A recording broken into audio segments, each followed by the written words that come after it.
Alright, hello, hello. So we got another SFT for you tonight.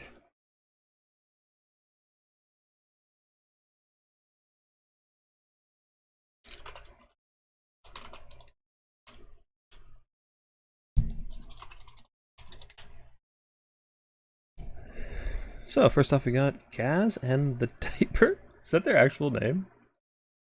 What is their name on Total Tavern?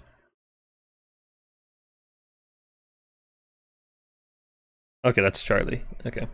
So we got Dark Elves Norska. Okay. This matchup used to be really good for Dark Elves. But with the Norska buffs that came in the last patch, it could be quite a bit different. Also get our players up on screen.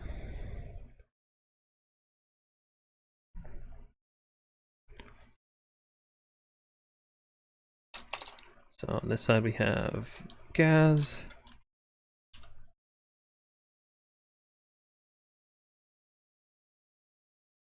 And over here we have Charlie.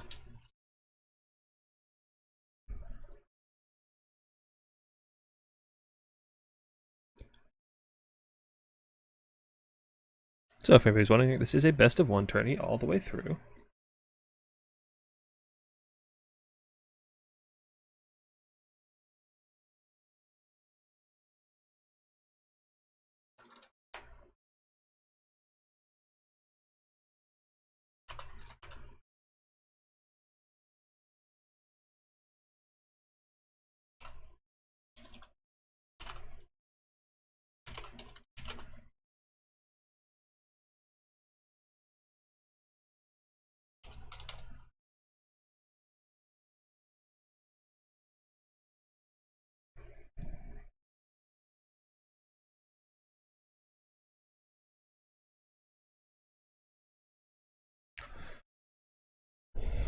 Hey for Toxic. Not too much. Like I've just got a nice Friday night tournament going on.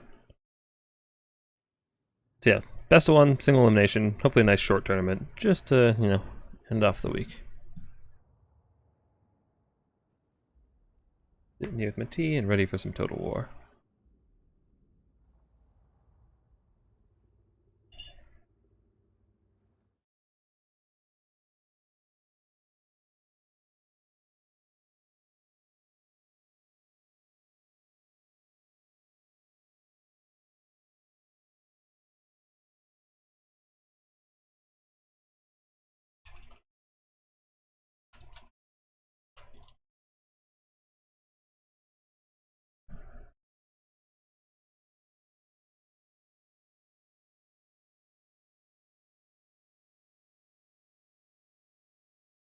Those names are horribly off-center. Let's see if we can fix that.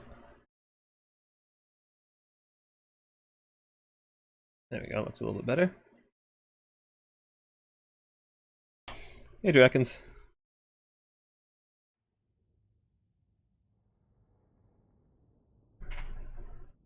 It's a shame for her. Don't worry, we'll have plenty of tournaments in the future. Both myself and many other tournament hosts.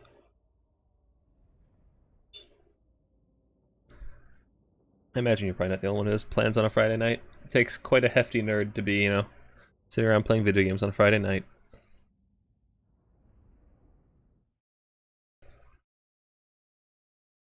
Well, let's get Malekith out of here. And, well, actually Malekith is still here.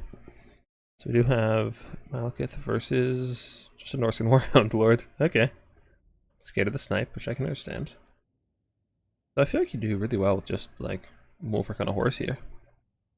Sea Fang's always been really good, though I suppose you are probably still quite scared of Scourge Runner Chariots shooting you.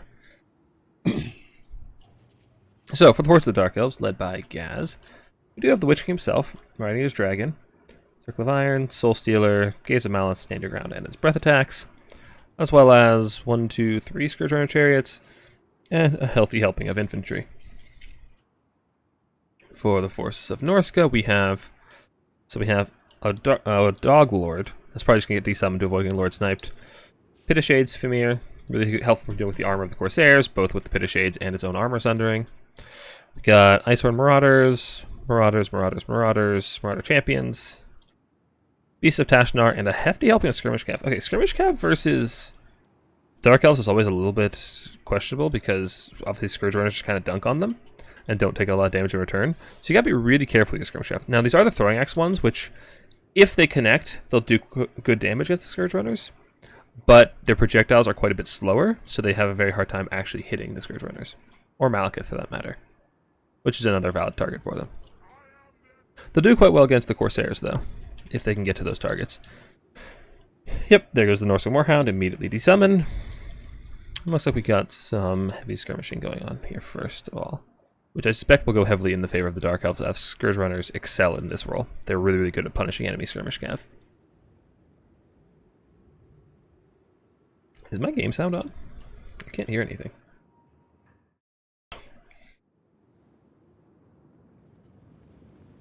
Okay, there's game sound. And yeah, Scourge Runners heavily outrange the skirmish cav. Anti-large projectiles, as well as being a chariot, means they're not going to take a lot of damage, so they'll do very, very well in this exchange. Norska probably wants to just avoid this fight as much as they can. As for summons, we got... Oh, is those Warhorns, not summons? Sometimes I think I know how this game works, and then I do stupid things like that. But yeah. Horseman Throwing Axe already down to half HP, 400 value accrued for Dark Elves, and no scratch on them yet. So yeah, you really have a hard time skirmishing against Dark Elves as just about any faction. Scourge Runners dominate the skirmish game. Always have. The Sisters Singing Doom. Interesting. Solid Pterosaurus as well as good melee DPS will help chew through all these Marauders. But little vulnerable to just getting yeeted by a Pit of Shades. We got the Maws of Savagery coming in. If they can get on the Scourge Runners, they'll tear them apart, but they're quite a bit slower. So you need to be very careful about how you get them into that engagement. Skirmish Cav still taking a lot of damage. But the Norscan Tide is advancing. The Beast of Tashnar is sitting back here to cap the objective. And I expect Norsca just wants to come here and get engaged in melee as quickly as possible before the Scourge Runners are allowed to just spend all their ammo. Icewind Marauders probably won't win against both the Black Corsairs and the Dread Spears, so that's a bit of a rough engagement for Norsca. I'd like to see them pull away from that. Marauders taking a bit of a gaze of malice. I wonder if he's identified the champions yet. Since champions and Marauders both have the same icon, it can be kind of tough to tell them apart, but no. Alright, he realizes Breath Attack coming in. Yeah, it does okay. Usually with breath attacks, you want to get like alongside them and shoot right down the line to get the most connection as possible. That's still some decent damage though. But now the Dark Elf's problem here is that the only real thing that can kill these champions in melee is the Scourge Runners, just running them over. And there's too many, you know, it's the Scourge Runners you have to choose whether you want to spend your ammo or do you want to actually get in melee and be your source of AP. Because even these Sisters of Singing Doom, while they do have excellent melee stats, they are not AP. So they won't do quite well, and I suspect these champions are going to just dominate these Bleak Swords in melee. Beasts of Tashnar are trying to slip through the back line, but they do get caught by the Dread Spears. It's a good catch there, but even if they get through, they're not quite fast enough to actually pin down the Scourge Runners. They're pretty quick, but they are still infantry-sized. They will be taking damage in melee from the Scourge Runners, who are anti-infantry, though they have anti-large of their own, so they're doing good work there. Pit of Shades coming in, just nuking those Dread Seers. Big old Soul Seal to come down all four skirmish cav. You can't be letting that happen, my friends. That's really brutal. Sorry, somebody's give me a Discord. Okay, not important right now. Sorry. Let's make sure nobody was like having problems with the tournament. Norscan Ice Wolves are coming in, trying to get through these Black Corsairs. They are large sized, don't be getting mulched too quickly by the anti-infantry, but I don't suspect this engagement will go very favorably for the Norscan Ice Hounds. And yeah, the Icewind Marauders are dominating the Dread Spears, but only slightly. They will win that fight, but not very handily. Cold Wind Knights, again, they'll just dumpster the Norscan Ice Wolves. We got coming in here, Marauder Spearmen, that's fine. Norsca has neglected to cap their own safe objective, though, which I'd really love to see these Ice Wolves just sit here for a second and cap that objective.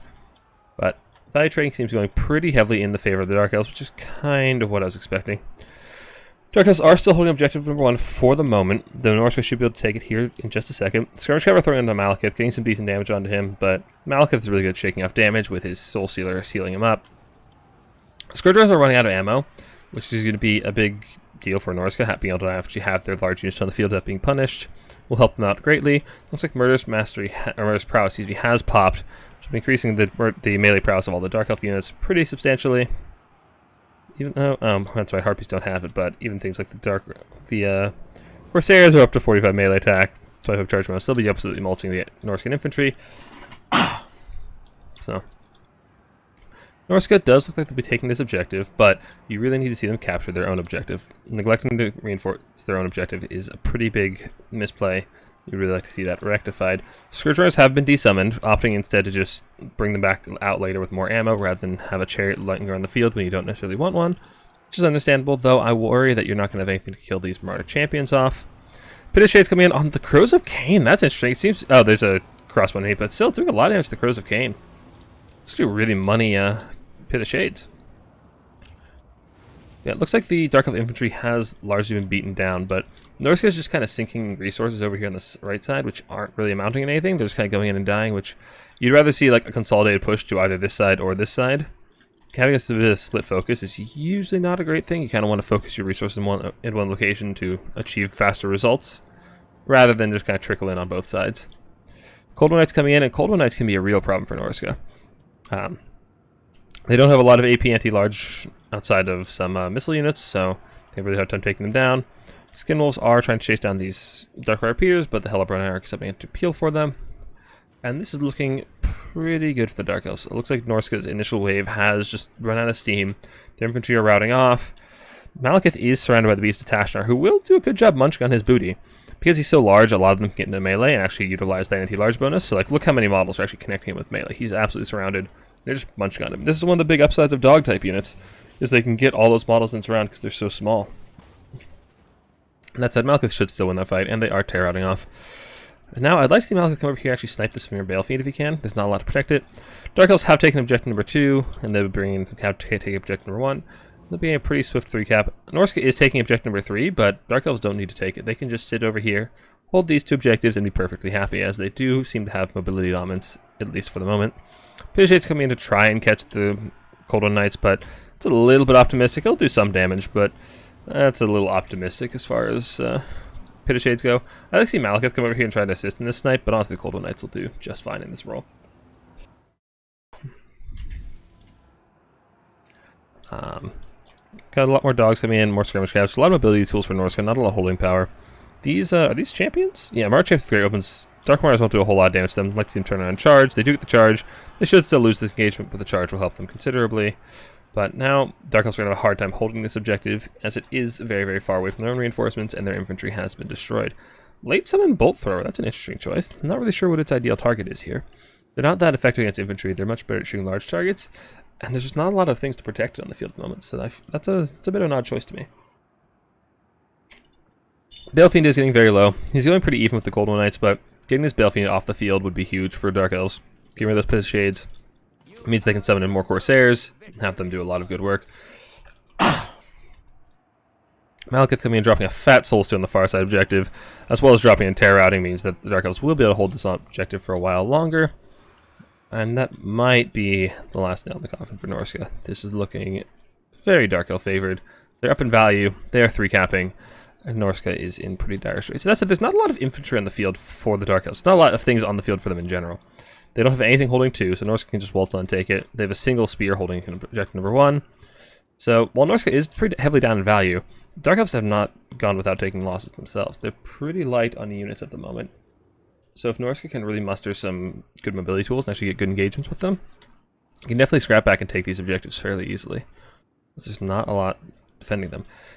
From the Dark Elf side, I'd like to see some more infantry come in and actually set up on these objectives. Bring some spears, bring some Corsairs, that kind of thing. Just sit on these objectives and just try to hold them.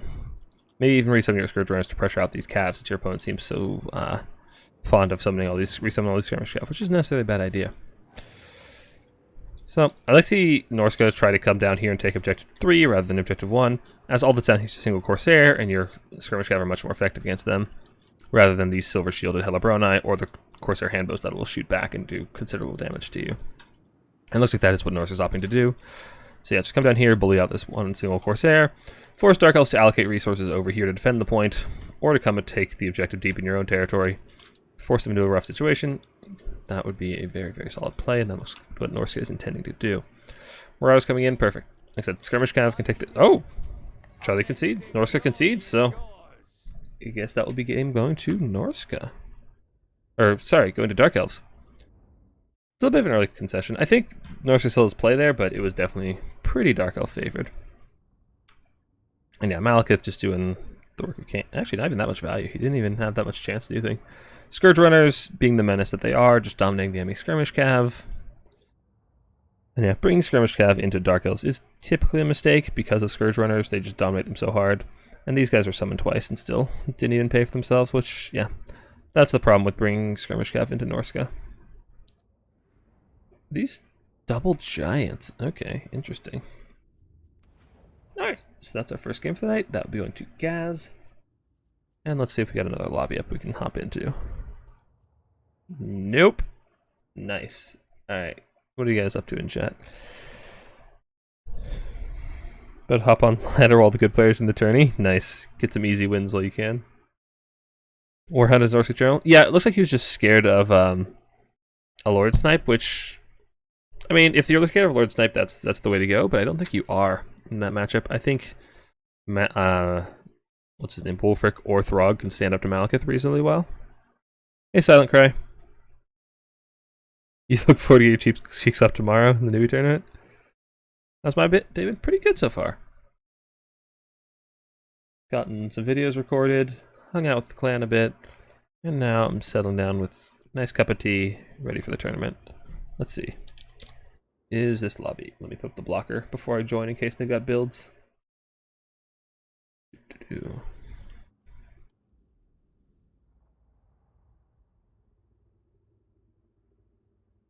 Don't want to be leaking builds.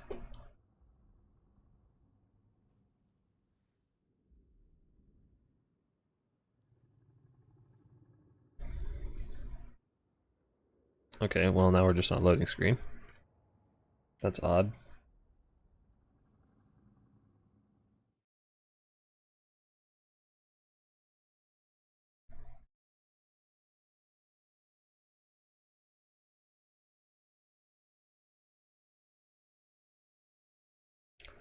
Alright, looks like that lobby was in fact finishing up. Find another lobby. That's not what we want. That might be one.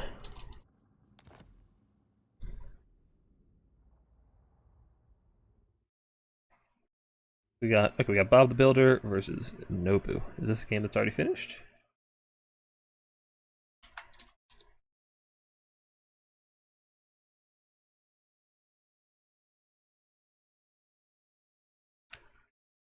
Okay, I don't know if they've already played or not.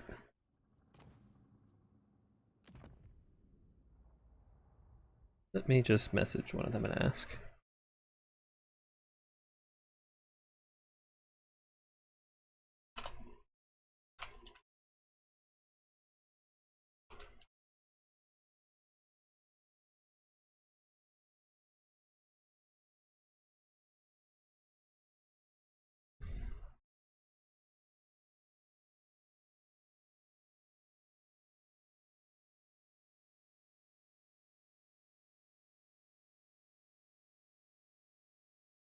Looks like it is High Elf Lizard Man.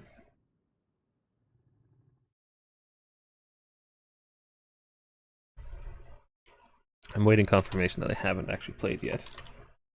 But I'd like to see this one. This is a matchup that's probably changed quite a bit with the High Elf buffs. It's not a matchup I'm terribly familiar with, so.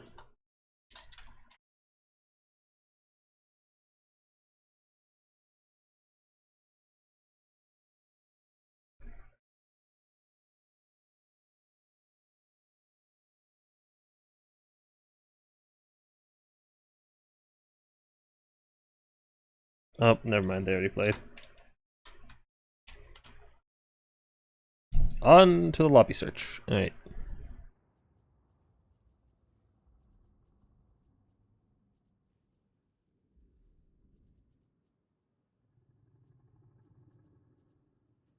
None of these people. No spectator slots. There we go, that's a land battle. That's the lobby we were just in.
Alright, I'm just sending some DMs to try and get somebody to let us in a lobby.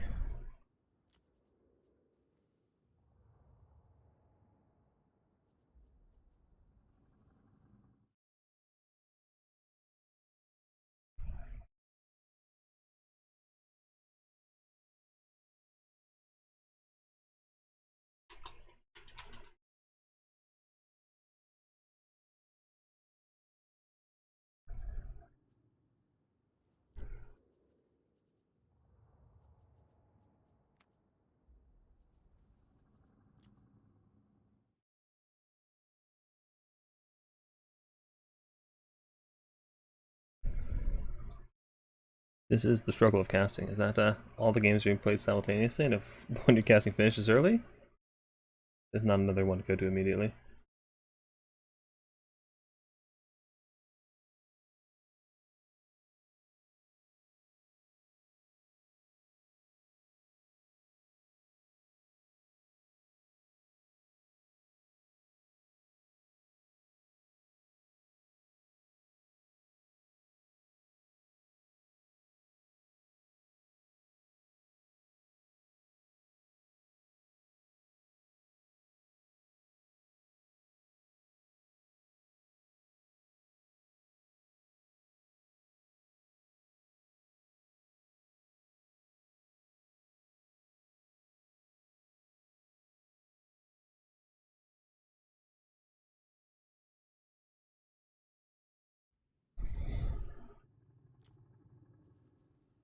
Alright. There's a lobby with people in it. Lock her up. Nope, this game just ended, I think.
Alright, this is a game that doesn't start yet. So this is Bob the Builder on Lizardman, and I don't even know who that... Oh, is that Stormrunner, I think?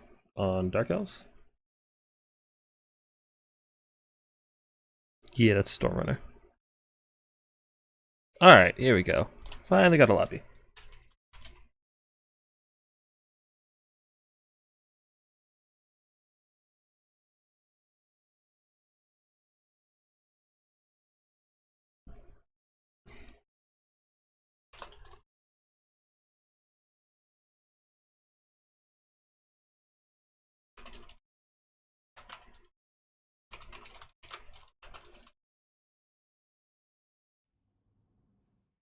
Alright, Dark Elves Lizardmen.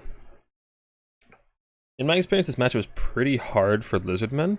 Dark Elves have a lot of tools that just kind of ruin you. Scourge Runners, Dark Ride Repeaters, a lot of their AP missiles just kind of shred your dinos.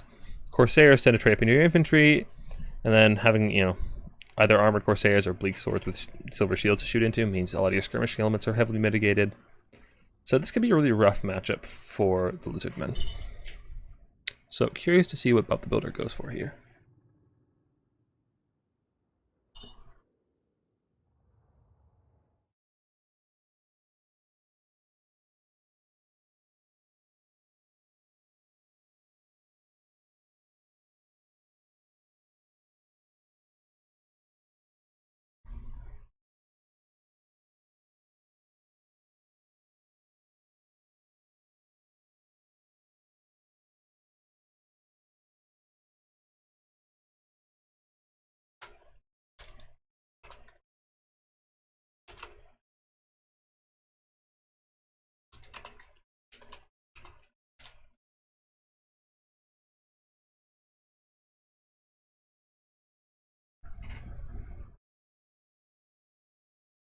Okay.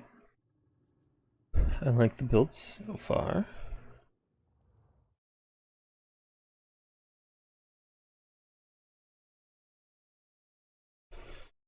Is there a mod set of maps for newbie tomorrow, or it's still being updated? I assume it's a no. No, I believe we are using the maps, the newbie, the mod map pack for the newbie tournament tomorrow. So there should be a link to it on the tournament page.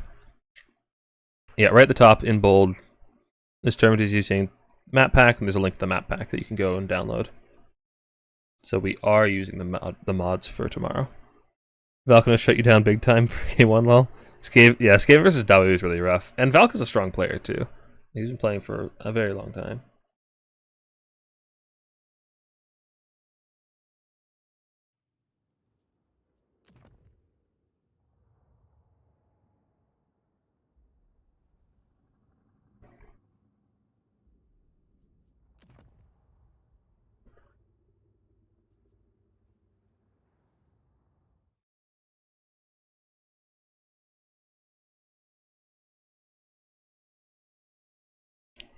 No problem. Yeah, Valk is, like I said, Valk is very good.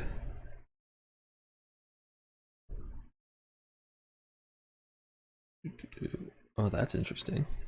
That's very interesting.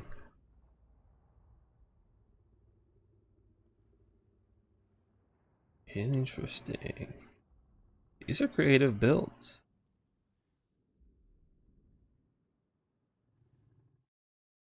Just ran Death Runners into the sunset. Did you really? Well, in fact, you were playing, yeah, into Dwarves. Death Runners are really good into Dwarves. They mulch all of the Dwarven infantry. They just shred them so fast.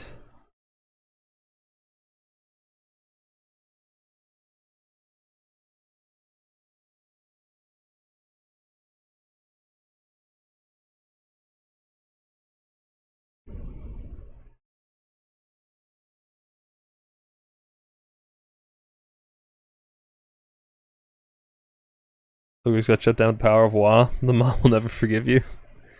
Yeah, I imagine just a green tide is pretty hard for Ogres to deal with. They probably trade down to the infantry a lot.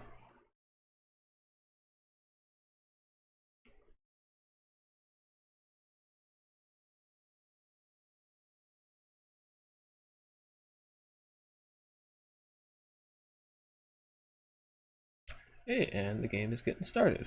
Alright, let's get Malekith right out of here. Alright, so for the Force of the Lizards, led by Bob the Builder. Or Bob Dat Builder, I think. Maslan of High Magic with Bound Vanishment, Shielded Build Ones, all of that abilities, Tempest, and Apotheosis, and Hand of Glory. Interesting. As well as, I think I saw double Ancient Sally. Yeah, 2 Ancient Salamanders. We got Coldwind Spear Riders. We got the Umbral Tide, Legion of Shakwa, Skink Cohort, and things that keep teleporting away from me. Chameleon Skinks, Feral Cold Ones. Okay. So going for the Salamander build. Not a bad idea. On the other side, we have Rakarth for Stormrunner. We've got Whip of Agony, Whiplash. This is very thematic. I mean, Rakarth loves to tame them beasties. Crows of Cain, Frontline Oblique Swords, some more Harpies. Double Dread Knights. Ooh, I like this with Rakarth. So he has this ability, which just buffs the hell out of them, makes them hit really hard. So that's actually not a pretty interesting synergy. As well as having that, which, well, stopping Rampage is less important now because of the Primal Instincts buffs. And then we've got a Burning Headcaster with, as well, also Cascading Fire Cloak. Okay, so it looks like some interesting builds. Dread Knights aren't a bad idea. I know there was one build back in Warhammer 2 that for this matchup where Dark Elves would just like take triple Dread Knights, and they were very hard for lizards to deal with. I'm curious if that holds true. Maybe see if the buffs to Cold One Spear Riders can help contain them, or if they're just gonna be an absolute menace.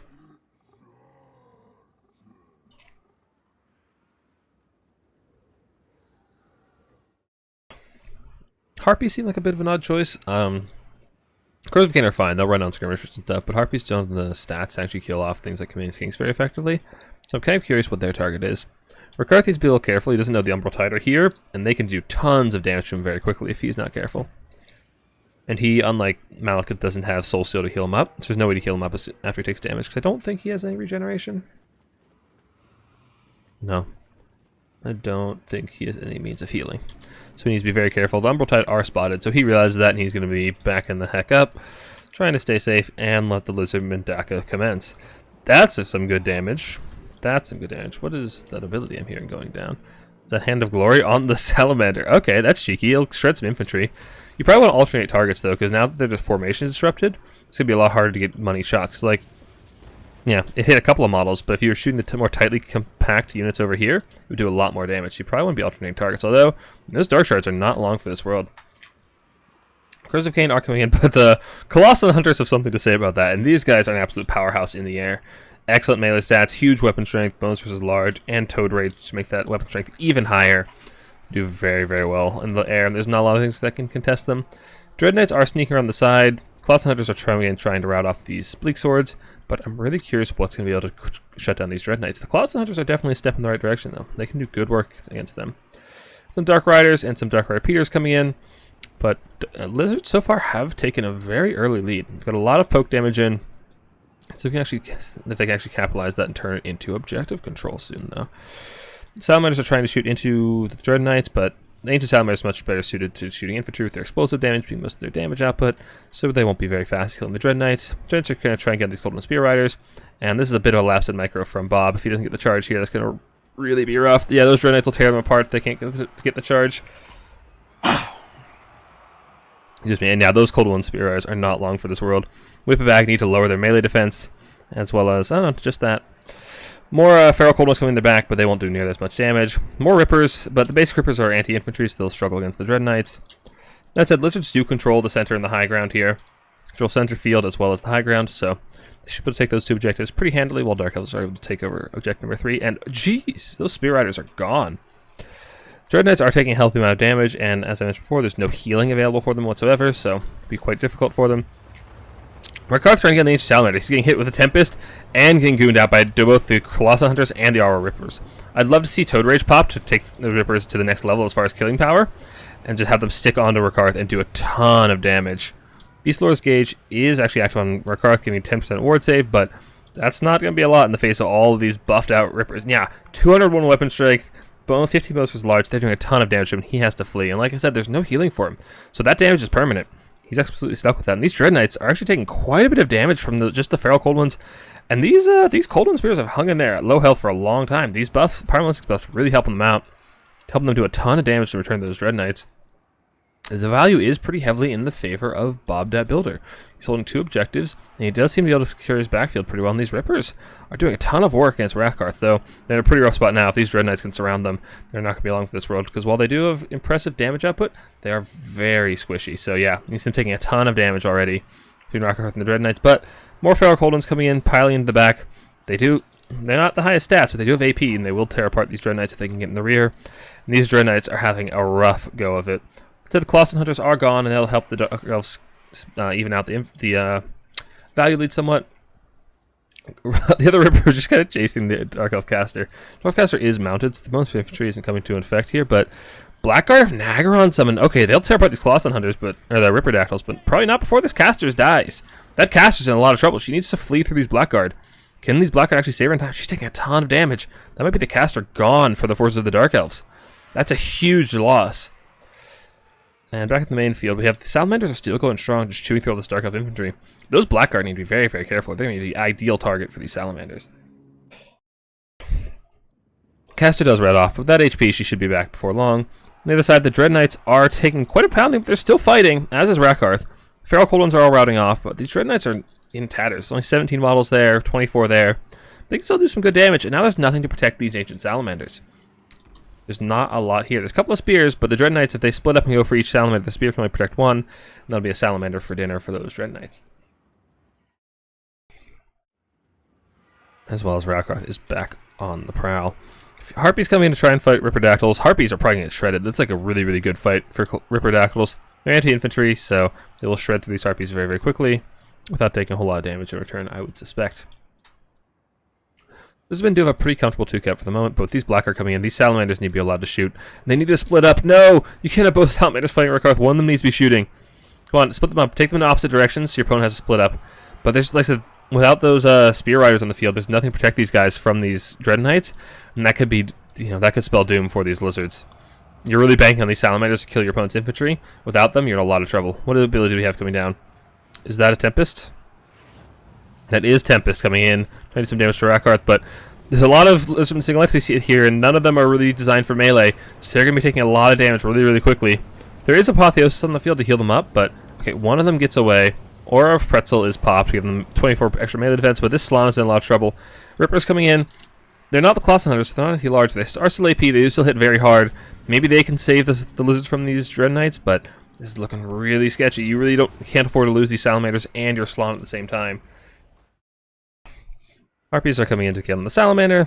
They'll be fine. Hand of Glory going down. That's not going to do a lot when you're in melee. The Slann is freed from Rakarth, and he's taking a lot of damage, but still a really hefty trade in the favor of the Dark Elves. The rest of the map, the Dark Elf, yeah, the Blackguard are just chewing through the Legion of Chakwa, taking objective number 2. Lizards are trying to take objective number 3, but with Dark Riders coming in, they should be able to peel off the Feral Cold Ones and the Chameleon Kings without much issue. Dark Elves capture the center objective, but this Slann is in a lot of trouble. He's surrounded by Dread Knights. These Dread Knights are just trucking. They still have 38 leadership. They have 800 hit points and 38 leadership still. And if these Salamanders aren't allowed to fire, this is going to be really, really rough for the Lizards.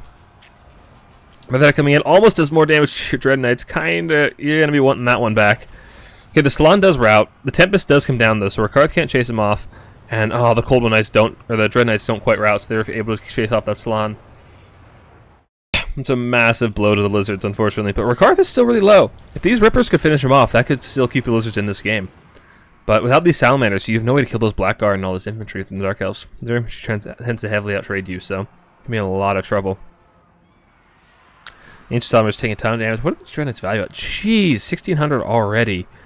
The other one's at 1,300. Okay, paid for itself. Rakarth is fleeing, though. If they can get something to chase him off, make sure he's gone. That could still keep these Lizards in the game, but I don't really see a way for them to kill off all the Dark Elf infantry now.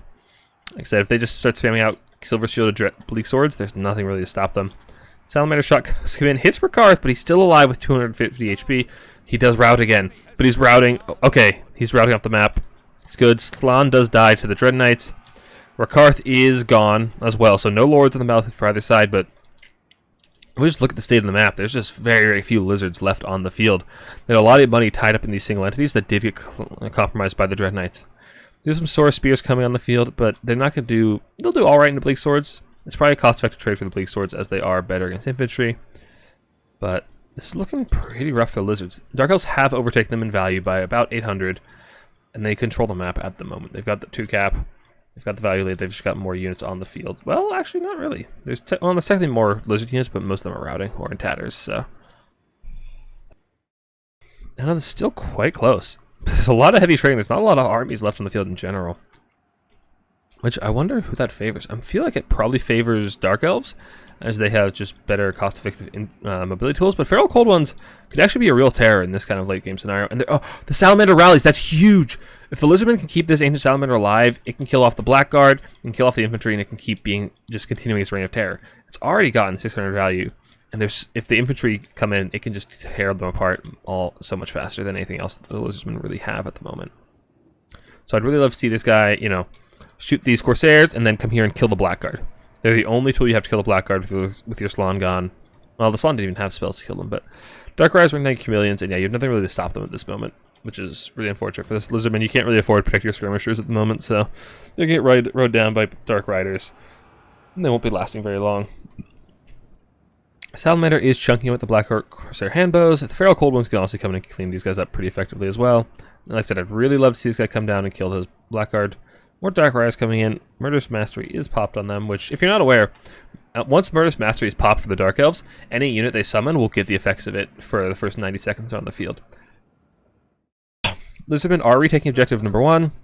They do that successfully. And, okay, a little bit of lapse maker for Bob. Dark Riders get a good charge, but they are surrounded by Feral Cold Ones. They should lose out on that pretty quickly.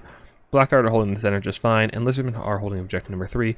So the onus is kind of on the Dark Elves to actually do something to remove the Lizards from the battlefield. A lot of reinforcements coming in. What do we got? We got Sora Spears as well as Skink Cohort. On the other side, we have Bleak Swords and Dark Shards. Okay. Dark Shards are going to be really hard to protect in this late game scenario. Like, how do you keep Dark Shards alive when there's so many Feral Cold Ones just streaming around the battlefield? Okay, Salamander's coming down here on the Blackguard, which is exactly what I wanted. If you can remove these Blackguard, you can take the center objective without much difficulty.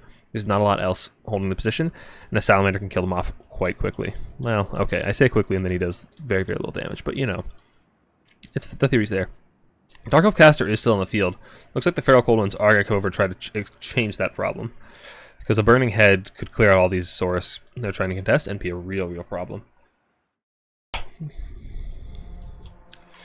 More Harpies coming in. I really question the Harpies pick. There's not a lot of great targets for them. There's not a lot of things they kill.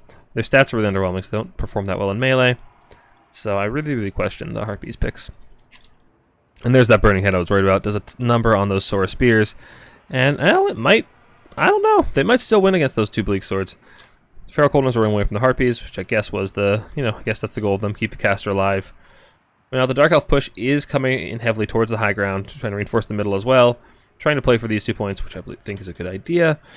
But the Lizardmen are swarming. They do have quite a bit more units, and their ability to just spam out things like, you know, just basic skinks to get present in the battlefield and control positioning is going to be hard for the Dark Elves to deal with. Dark Riders charge into spears, and as you probably can guess, that's not the greatest trade. Blackguard are wavering, but they are still going strong with 30 models remaining. They should do quite a bit of damage. Ancient Sally needs to keep kiting, or these Harpies will tear it apart, but Lizardmen do have the 3 cap, which means Dark Elves are on the clock. They need to start taking objectives back pretty quickly. And Dark Elves have entirely been wiped off from this side of the map. They've got nothing over there. Like I said, they're just going for these 2 objectives over here. They need to start taking them very quickly. It's going to be hard when there's so much Dark Elf or Lizardman infantry on the field. Burning Head comes through, and that'll be one way to get that going. But it is going to just ruin your own Harpy as well as your Black. Oh, no.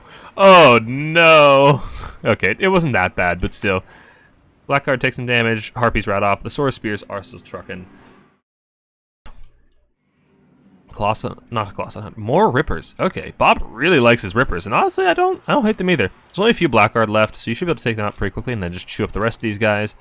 The thing is, they don't hold objectives very well for you. I mean, they don't hold objectives at all. They have no capture weight because they are, in fact, flying.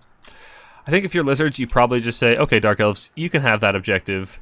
You know, we're not interested in this one. And just play for these 2. But Dark Repeaters are a pretty tricky problem for Lizardmen, as they don't have anything terribly fast to catch them. That said, these Dark Shards are Ripper fodder. There's nothing that can protect them. They are just those Rippers. Those are some hungry, hungry Rippers. And these Dark Shards are not long for this world. Corsairs as well. And Dark Elves really need some kind of large unit to come in and deal with these guys, because anything infantry size will get shredded by them. We got Jabs getting desummoned. Not a lot. Still, a good deal of resources being banked by both players. I'd like to see Bob probably bring in some more Saurus to actually have some more holding power on these objectives. And then pretty soon just start desummoning this Ancient Salamander. I see probably some more Saurus Spears come in and plant themselves on objective number 3. With the Dark Elves, like, how do you answer these Rippers? What do you do about the Rippers? Your best option is to shoot them, but with what? What can shoot them and not die? I mean, I guess your best bet is these guys over here, the Dark Riders, but they're occupied. They have other things to be doing, and it doesn't look like he has many more of those available. And if you do summon them in, how do you protect them? Dark Shards are getting shredded by Ripperdactyls, like I said.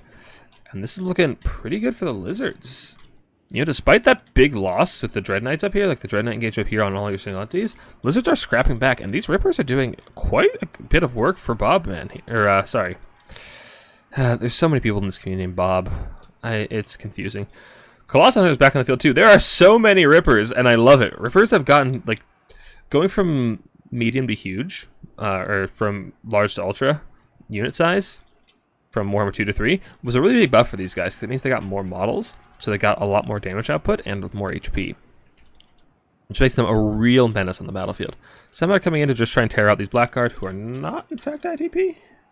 No, Blackguard are ITP, which, okay, bit of a mistake there from Bob then, I guess. Bleak Swords are not, though, so they will tear out, and even just the attacking the rear penalty is enough to rout off those Blackguard. And yeah, how do you deal with all these Rippers? How do you deal with these Rippers?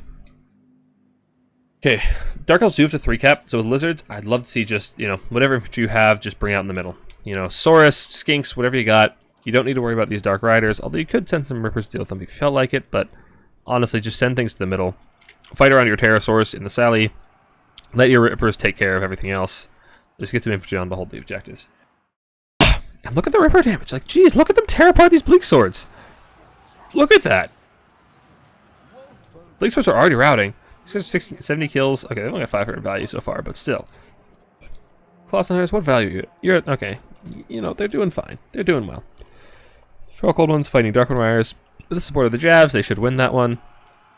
But I really think, like I said, just go to the center. You don't need anything else. What do we have? Is that a Bloodrack Medusa? Why? What is this going to do? I mean, I guess it clears infantry reasonably well, but... Well, it's anti-infantry, but it's not going to do a whole lot. And it's very squishy, and these Colossal Hunters would love to eat it, and they're going to. Yeah, it did no damage on that shot. That shot did actually 0 damage. Yeah, it missed entirely. And now the Colossal Hunters are coming from that booty, and it's not long for this world either. Come on. You can run, but you cannot hide. Looks like Toad Rage has popped, taking them up to mass amount of weapon strength. Yeah, these guys love to eat single entities like this for dinner. And I don't see Dark Elves actually taking this objective anytime soon. There's a lot of lizards swarming the center of the map. And honestly, the Dark Elves are forced to abandon their defensive objective number 1. So I could see, you know, a Feral Cold One just slinking up to the high ground objective and backcapping. Blackguard are coming back, but it's not enough. And yeah, the Colossal Hunters, okay, some swords are summoned to intercept it, but Splatter Caduceus still isn't going to be able to fire. These Colossal Hunters might even win this fight still. But it's looking pretty dire for the forces of the Dark Elves. I'm not sure how they're going to be able to get on this objective. That said, Lizards don't have a whole lot to say on this objective, but he did. Yep, he saw the same opportunity I did. Nothing defending objective 1. Just sneak on it, capture it, force the timer, and just use that to win rather than try to keep your center objective. And Stormrunner concedes. Very well played by Bob the Builder. That's a hard matchup for Lizardmen, so that was... I really loved the Ripperdactyl play. They were doing a ton of damage. They were tearing apart infantry, tearing apart monsters. It was very impressive. Salamander's got a little compromised by those Dread Knights, but I mean, your opponent committed very heavily to that, so it's kind of hard to stop it. And yeah, 4 Rippers, and they all got good value. Solar Spears did their job. Feral Cold One play was really good too. He was winning a lot of the mobility games against the lighter cav, and even reined in the heavy cav, although the Dread Knights did quite well as well.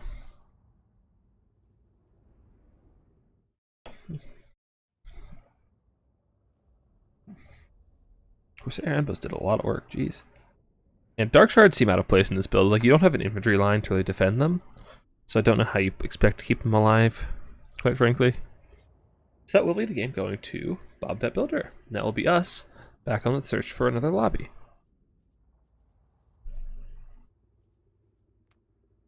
Let's see, what do we got here? I think that's the one we just left. Kark is in this tournament, I believe.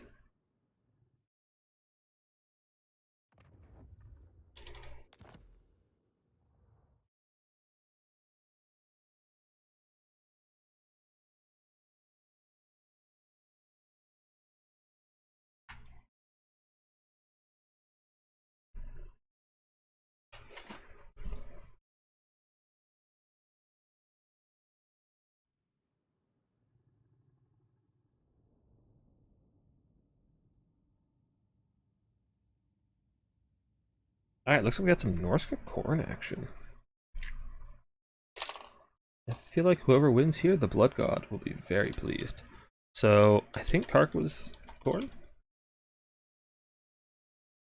But I'm not sure.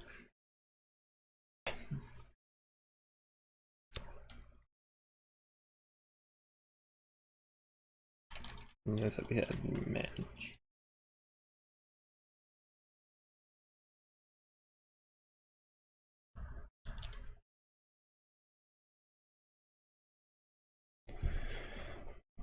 Cheer for Bob, he's the one who beat you up. Yeah, Bob's a pretty good Lizardman player. So I big onto the Noble Trapper's gonna kill so much.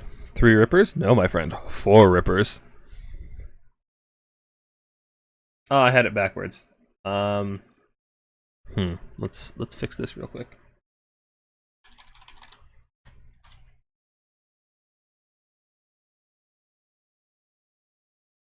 Now we have a Manch Mirror.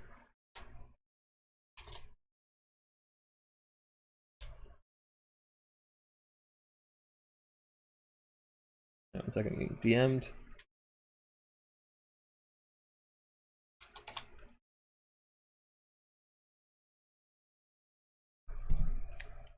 Alright, so for the forces of the Blood God. 1 second, I'm getting DMs. Why are my clanmates all DMing right now? Alright. we have double Skull Cannon. Okay, Marauders, Chaos Warriors, Chaos Warriors, Marauders, Bloodletters, and Valkyrie the Bloody. Horse of Norska we have, okay, Marauder Horse, which I suspect what the Skull Cannons are for, to shoot into the Skirmish Cav, since your Skirmish Cav is very poor at counter-skirmishing. We have Mammoth Rick, I assume with Hunter of Champions and Seafang, yep. Marauders, Armored Skin Wolves, Famir Balefiend of Pit of Shades, and more Skirmish Cav. Okay, pretty standard Norska build aside from the Mammoth. The Skull Cannon build intrigues me.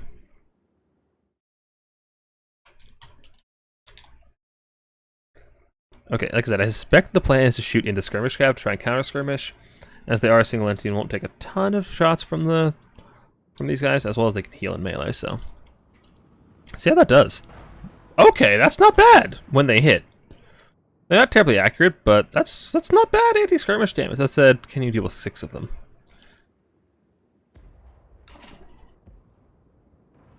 Okay, that missed. That did okay. We're like 1.5 for 4 shots at the moment. Alright. There's some good damage. Okay. I see the theory here. This could be okay. I feel like shooting Valk is a waste of time. She's such a small target, she's not going to take many hits. Bookhands. Okay, when the Skirmish Cav stop and start shooting, really, they do take quite a bit of damage. Okay, on this side we got just a bunch of infantry coming in. Great weapons make a lot of sense. They'll trade into the Chaos Warriors much better than the basic ones, so great weapons make a ton of sense. Norska is, Khorne is banking a ton of money, which I'm curious what they're going to be summoning in. Yeah, Skirmish Cav are trying to get some value, but they are shooting at Shielded Marauders or Silver Shield Chaos Warriors with armor, so they'll do alright. They won't do phenomenally, and the Skull Cannons are actually getting quite a bit of value back. Okay, I doubted the Skull Cannon deck. It is quite a price to pay for the amount of damage you're doing, but it's not bad. I'm curious to see whether he'll try to actually get them in melee to reload, or if he'll just summon them when they're out of ammo. But putting some pressure on the Skirmish Cav as well as dropping their models is definitely not a bad idea. Okay, looks like Manchenko? I'm not sure the name is pronounced. Capping both 2 and 3. Nobody's capping objective 3 at the moment. Looks like we are just having a fight down here in the valley for the Blood God. Although, I don't know if the Blood God would be pleased with these cowardly skirmish tactics. I think he'd be much happier if he just got in there. Shot comes in right onto Wolfric. It wasn't even aimed for him. It was aimed for the Skin Wolves. He just body blocked it. Wolfric will do absolute number on these infantry, and honestly, bracing is probably your best bet. Running away is just asking to get rammed in the ass by a mammoth, and not many survive that particular experience. I don't even know if Slaanesh could survive that particular sensation. Norscan skirmish, Khornite skirmish cav coming in. They'll do quite a number against Wolfric, so he needs to be very careful. Huge Seafang! That's a ton of damage across both Chaos Warriors. Valk is flying around, not really doing a whole lot, looking for a place to get in the engagement. Skull Cannons are out of ammo and charging into melee. Need to make sure not to let them charge into melee alone. Norska has captured objective 1 right out from underneath Khorne. Khorne has captured objective 2, and Norska is sending a Marauder to capture objective number 3. Skull Cannons are coming into melee to reload. Okay, so there's that question answered. They're coming in, they're just charging in, healing up, reloading. Throwing Axe doing a good jump number against Wolfric. Valk is trying to snipe the caster, but right in front of all these Skirmish Cav and a Manticore, she needs to flee or she will not be long for this world.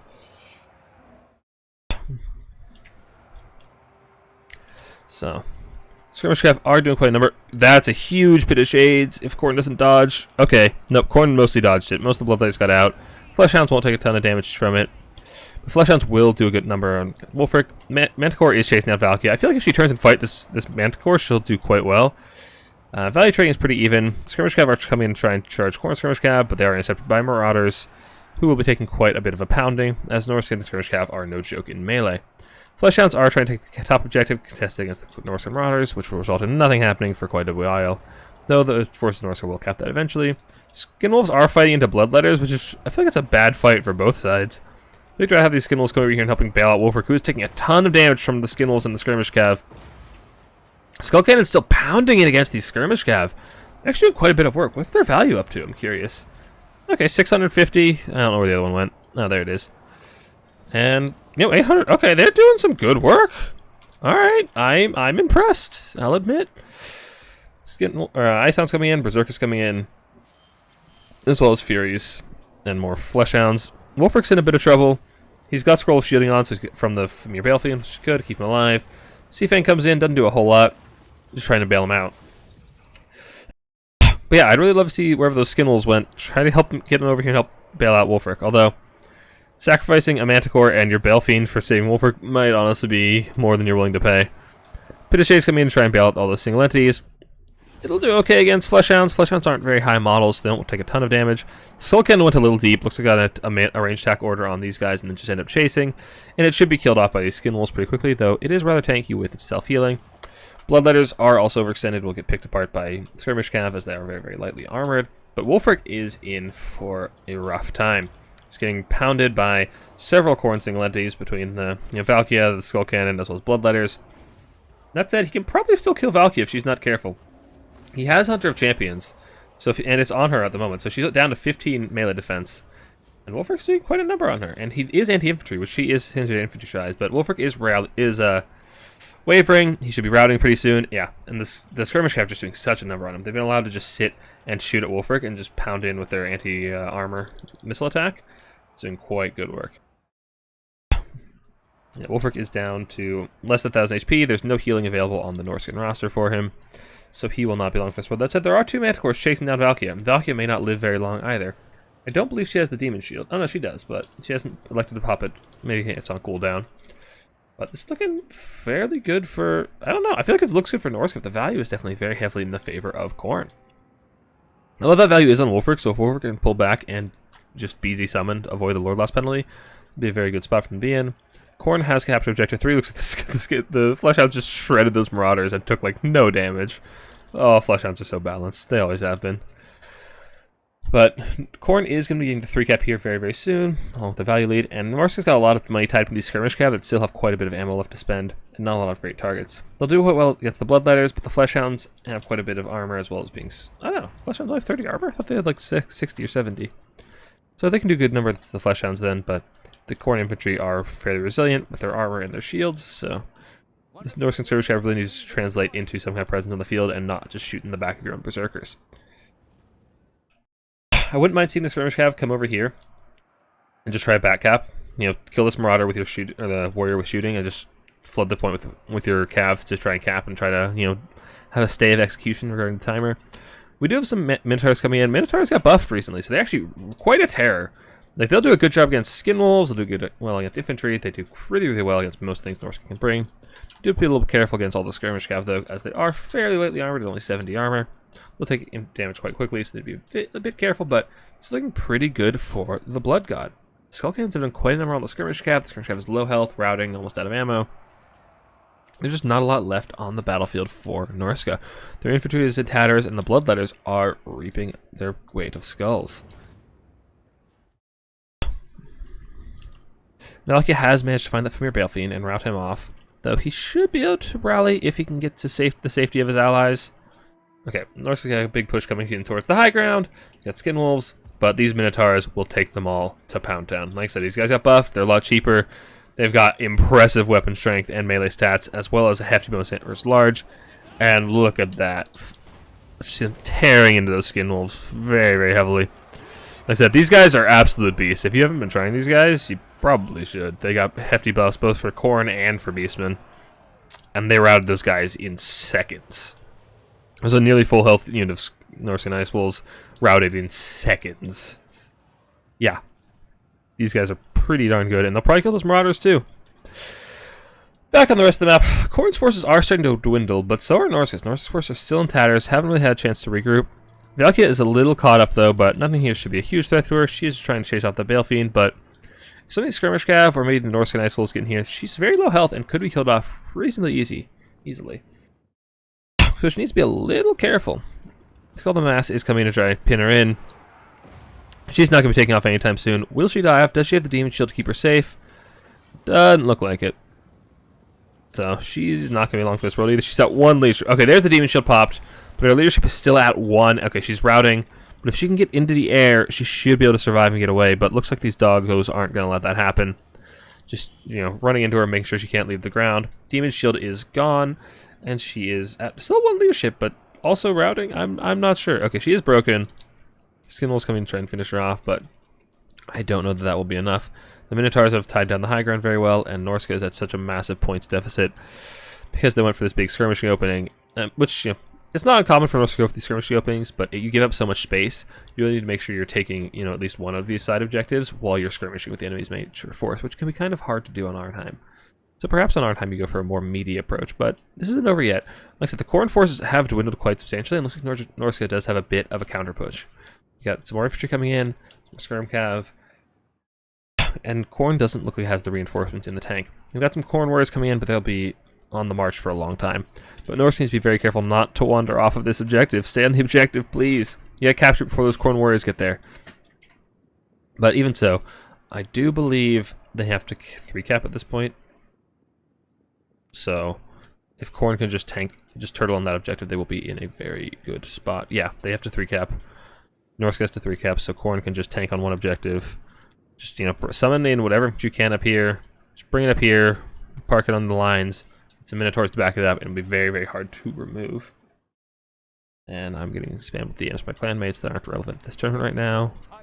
Nice. Okay, Norska does finally manage to take an objective in the center. They're taking objective number 2 as well, but with Furies and Fleshhounds coming in, these Skirm Cav will not be able to stand up for them, and we'll be able to force seed the objective if the Fleshhounds can get there in time, which looks like they will be there in time to save it, which is really troublesome for Norska, because that means they have to dedicate something else down here to come take this objective. That means they're walking away from the high ground, but Khorne is making, I think this is a big mistake trying to retake objective 2. You can just tank on objective 3 and be just fine. Just bring those Minotaurs up top, just summon them up here. And that is Valkia falling, and Norska's definitely still got a shot at this. These guys are running off the objective and not actually preventing Norska from capping, which is pretty problematic. You really need to be on that objective, even if it means taking shots. Because giving up that objective is really problematic for you. You're kind of at the point where you're up in value. You just need to, you know, take bad engagement for the sake of having an objective. Well, not necessarily bad engagement, but you don't need to be strung out like this just to, you know, give up the objective as well. You don't need to chase value when you could just play the objectives. Norska takes objective number 2, and now I think Khorne, well, Khorne might be able to retake the center objective. There's just a single Marauder here. I don't know, Marauder and a Marauder Grey open, but these Minotaurs will absolutely tear them apart, as I said before. Still, we have the Soul Cannon just going around, just absolutely drifting through these guys, doing good damage, and these Marauders are in quite a bit of tatters. A little bit of lag coming in, but, you know, more time to appreciate these beauties of Minotaurs. But yeah, the quality of troops here for Khorne is much greater, so they should be able to take the center objective back pretty quickly. Well, all Norska really has on the field down here is Skirmish Cav. The upside of pressuring this bottom objective means that Norska does have to split the reinforcements. They have to decide, well, are we going to try to take the objective we need to take, or defend the objective that we need to defend? And it looks like they are opting to try to take the aggressive option, take objective number 3. If they can take it quickly and then rotate down, they can try to save these all three objectives, but they are on a very, very short timer. And I don't know if they can actually deal with these Minotaurs, and these Minotaurs will tear apart these Skin Wolves. Oh, these Skin Wolves are not prepared. These big boys will shred them once our lag finishes. Oh yeah, those big great axes, those Skin Wolves are out of here. They're not interested. They'll run away and regen, or they won't because they are shattered. And yeah, these Minotaurs are a problem. Khorne is getting the capture rate onto objective number 2. We do have some more Skirmish Cav, and I think Skirmish Cav are not the right play here. You've already, like, it doesn't matter that you're not going to be able to spend your ammo. You don't have enough time to spend your ammo, so you'd rather have a melee unit. Skin Wolves, dogs, infantry, whatever. Okay, Khorne is retaking objective 2. Norska steals objective 1, but I don't even know if Norska can take this objective. The Marauders are wavering, but there's a Minotaur Great Weapon here, there's a Minotaur Great Weapon here. Berserkers, you know, they're not going to take the anti-large bonus, but they're still going to take a lot of damage from these Minotaurs just chunking through. I mean, look at these bad boys. They're just cleaving several Marauders and Berserkers with every swing. Skin Wolves are going to get pounded again. This is looking really rough for Norska. I think the Blood God is probably going to be taking this one. And we have two a Marauder and a Chaos Warrior sitting on this objective, and there's nothing really to threaten them. Skirmish Cav will not kill them in a reasonable amount of time, so I think that'll be this game going to the forces of the Blood God.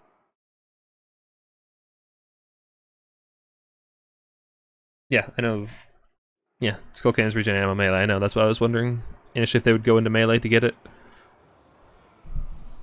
But usually, like, what happens is you give an attack order, it runs out of ammo, and then you can end up chasing the unit that you have the attack order on into a very bad position. That's what often happens. Big old sword Khorne coming in, and that should seal Norska's fate. These berserkers get nuked. That's some damage. It rampages them. Yep, that's the game going to Corn. Yep, Skull Cannons did pretty well. Yeah.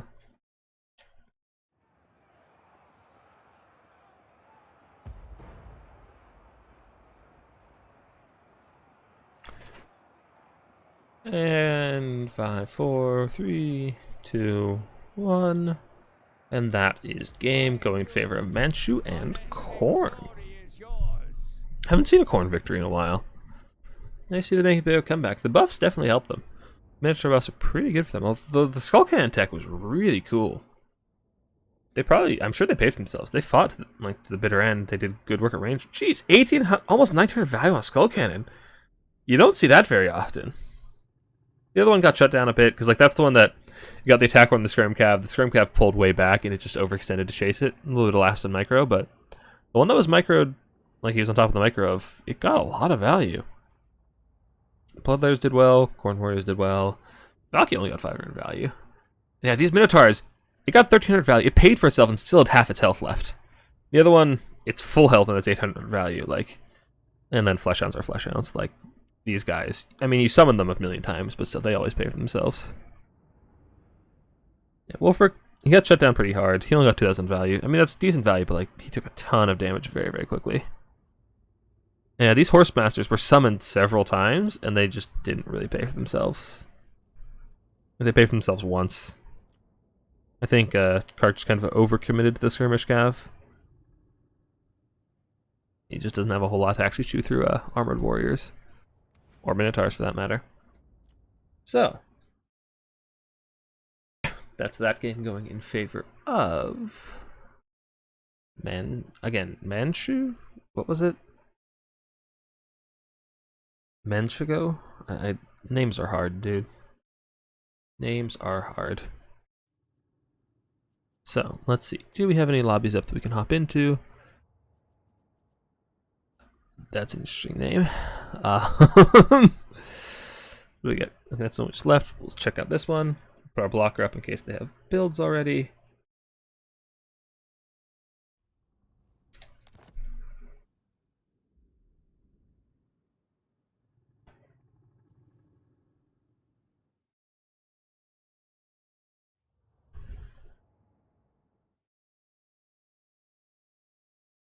We got some greenskins versus dwarves. Alright.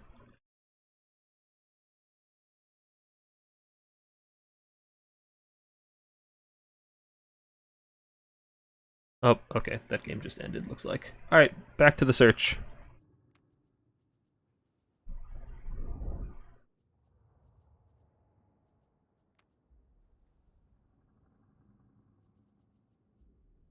Let's take a look at the bracket real quick. Let's see. We're progressing pretty quickly. This is a best of one tournament, so already made it pretty far. Actually, we should refresh to add those last couple of games. Yeah, we've already made it to the third round across the board. With down here, we've already accelerated to quarterfinals, which I think is what we're going to try and spectate. Let me message Manchu or Valk.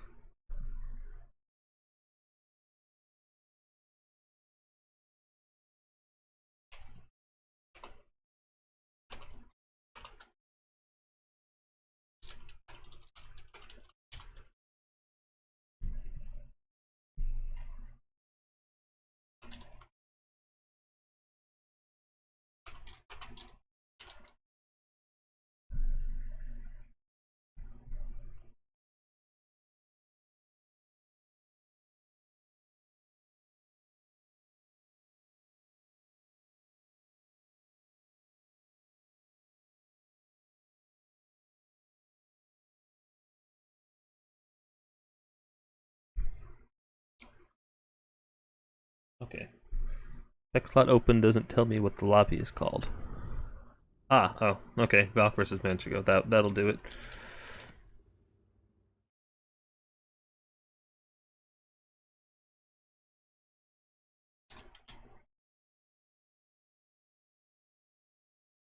Okay, so Manchenko should be getting here soon, and I believe we've got Skaven Corn.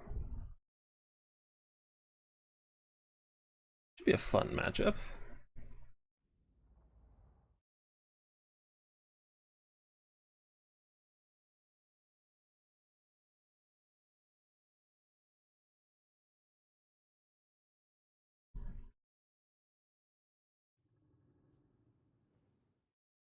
Alright, so now on this side we have Valkanos.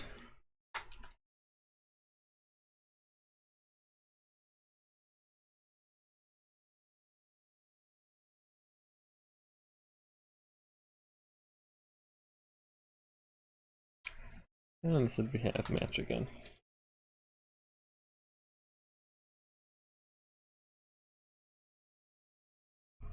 We are in Broken Lake Gully. Okay, so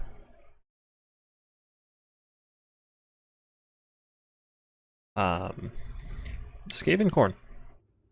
This matchup can be kind of rough for Skaven. Skaven have always hated things like chariots and monster infantry, and Corn has those in abundance. That said, Corn's strength is also very heavily in their infantry. They have very, very strong infantry, which, as if you've played against Skaven, you know, infantry doesn't tend to last very long against Skaven. Grenadiers, mortars, catapults, they all just ruin infantry, so could go either way. Kind of curious to see what Khorne lords we get. For Skaven these days, it's usually like Ikit or a Grey Seer as your lord, pretty standard. Curious to see if we get the Valkyria pick, or if we get one of the maybe the Demon Prince or a Bloodthirster to get a big terror-causing monster. Maybe even Scarbrand, because the other ones are fine. The Demon Prince, the Bloodthirster are fine, but they are flying, so they are still vulnerable to Howling Warpgale, just getting netted and shot down by Jezzails or Rattling Guns. Whereas Scarbrand isn't flying, so that's actually an advantage in this matchup, I think. They can actually just, avoid the net, run straight into the enemy backline, and do damage.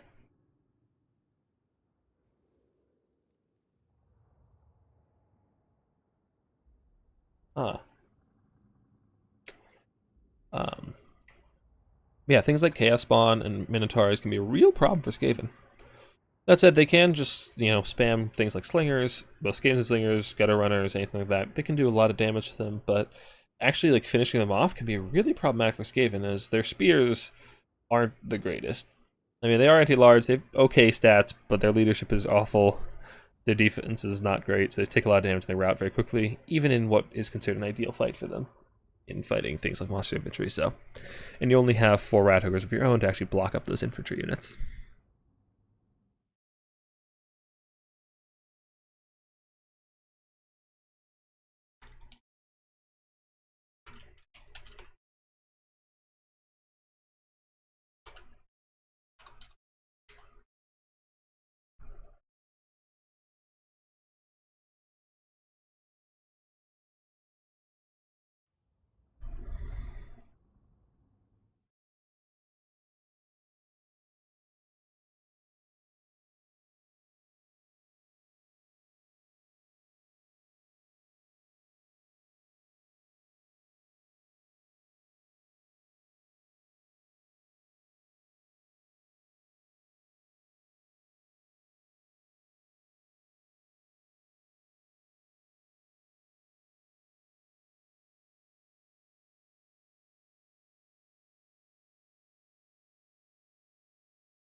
Alright. Sorry, I was responding to several DMs. Everybody wants to DM you on stream. Always happens.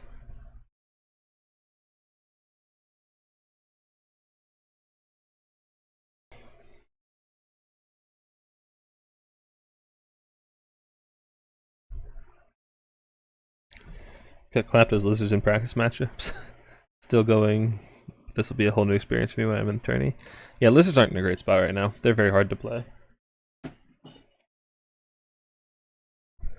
So I'm not surprised to hear that. They're pretty rough at the moment.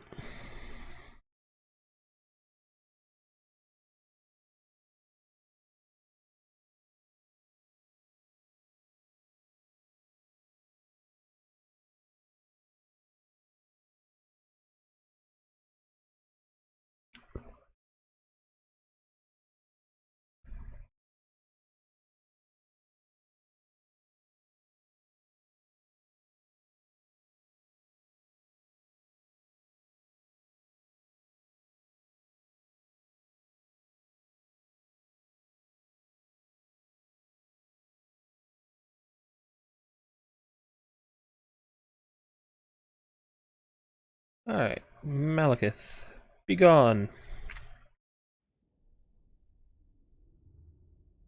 And so we got Chaos Lord of Khorne. Were those... Did I see Chosen of Khorne into Skaven? Did I see what I think I saw? Please, Manchu, please tell me you know better. Not that I'm complaining, I am very biased towards my clanmate, but I think I saw Chosen of Khorne. Anyway, we'll come back to that. For the Force of Skaven, led by Valkanos. We got Quad Playclock Catapult, Triple Globe, Natty Bibbo Sharpshooter, Chieftain for the Chieftain tech, Skaven Slave Spears, Skaven Slave Lord, which will be desummoned, Clan Rats, Skaven Slave Spears.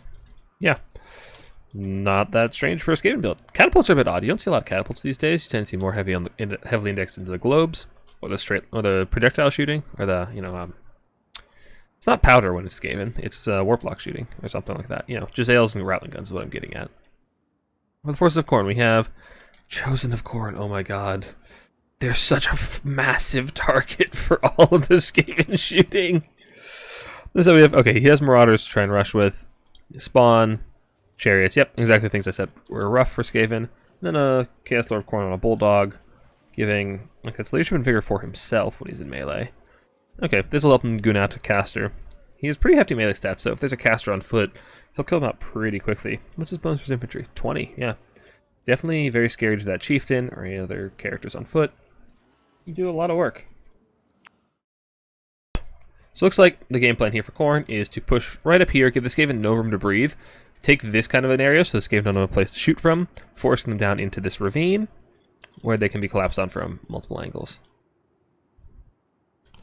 So, looks like Khorne's plan, take this side, push up this side, and then just make sure the Skaven don't have a safe place to shoot from. And then collapse on this ravine if they need to with Furies, Dogs, and whatever else from the sides. Or from the ramps.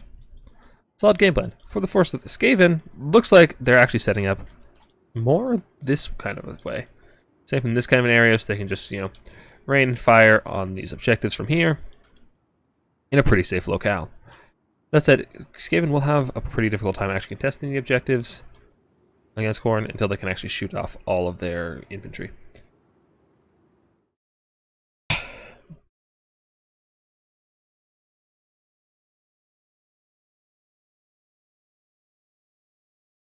Fun though. Lizards are a lot of fun. I've been having a lot of fun with lizards, though they are definitely an uphill battle most of the time. Also, okay, there we go.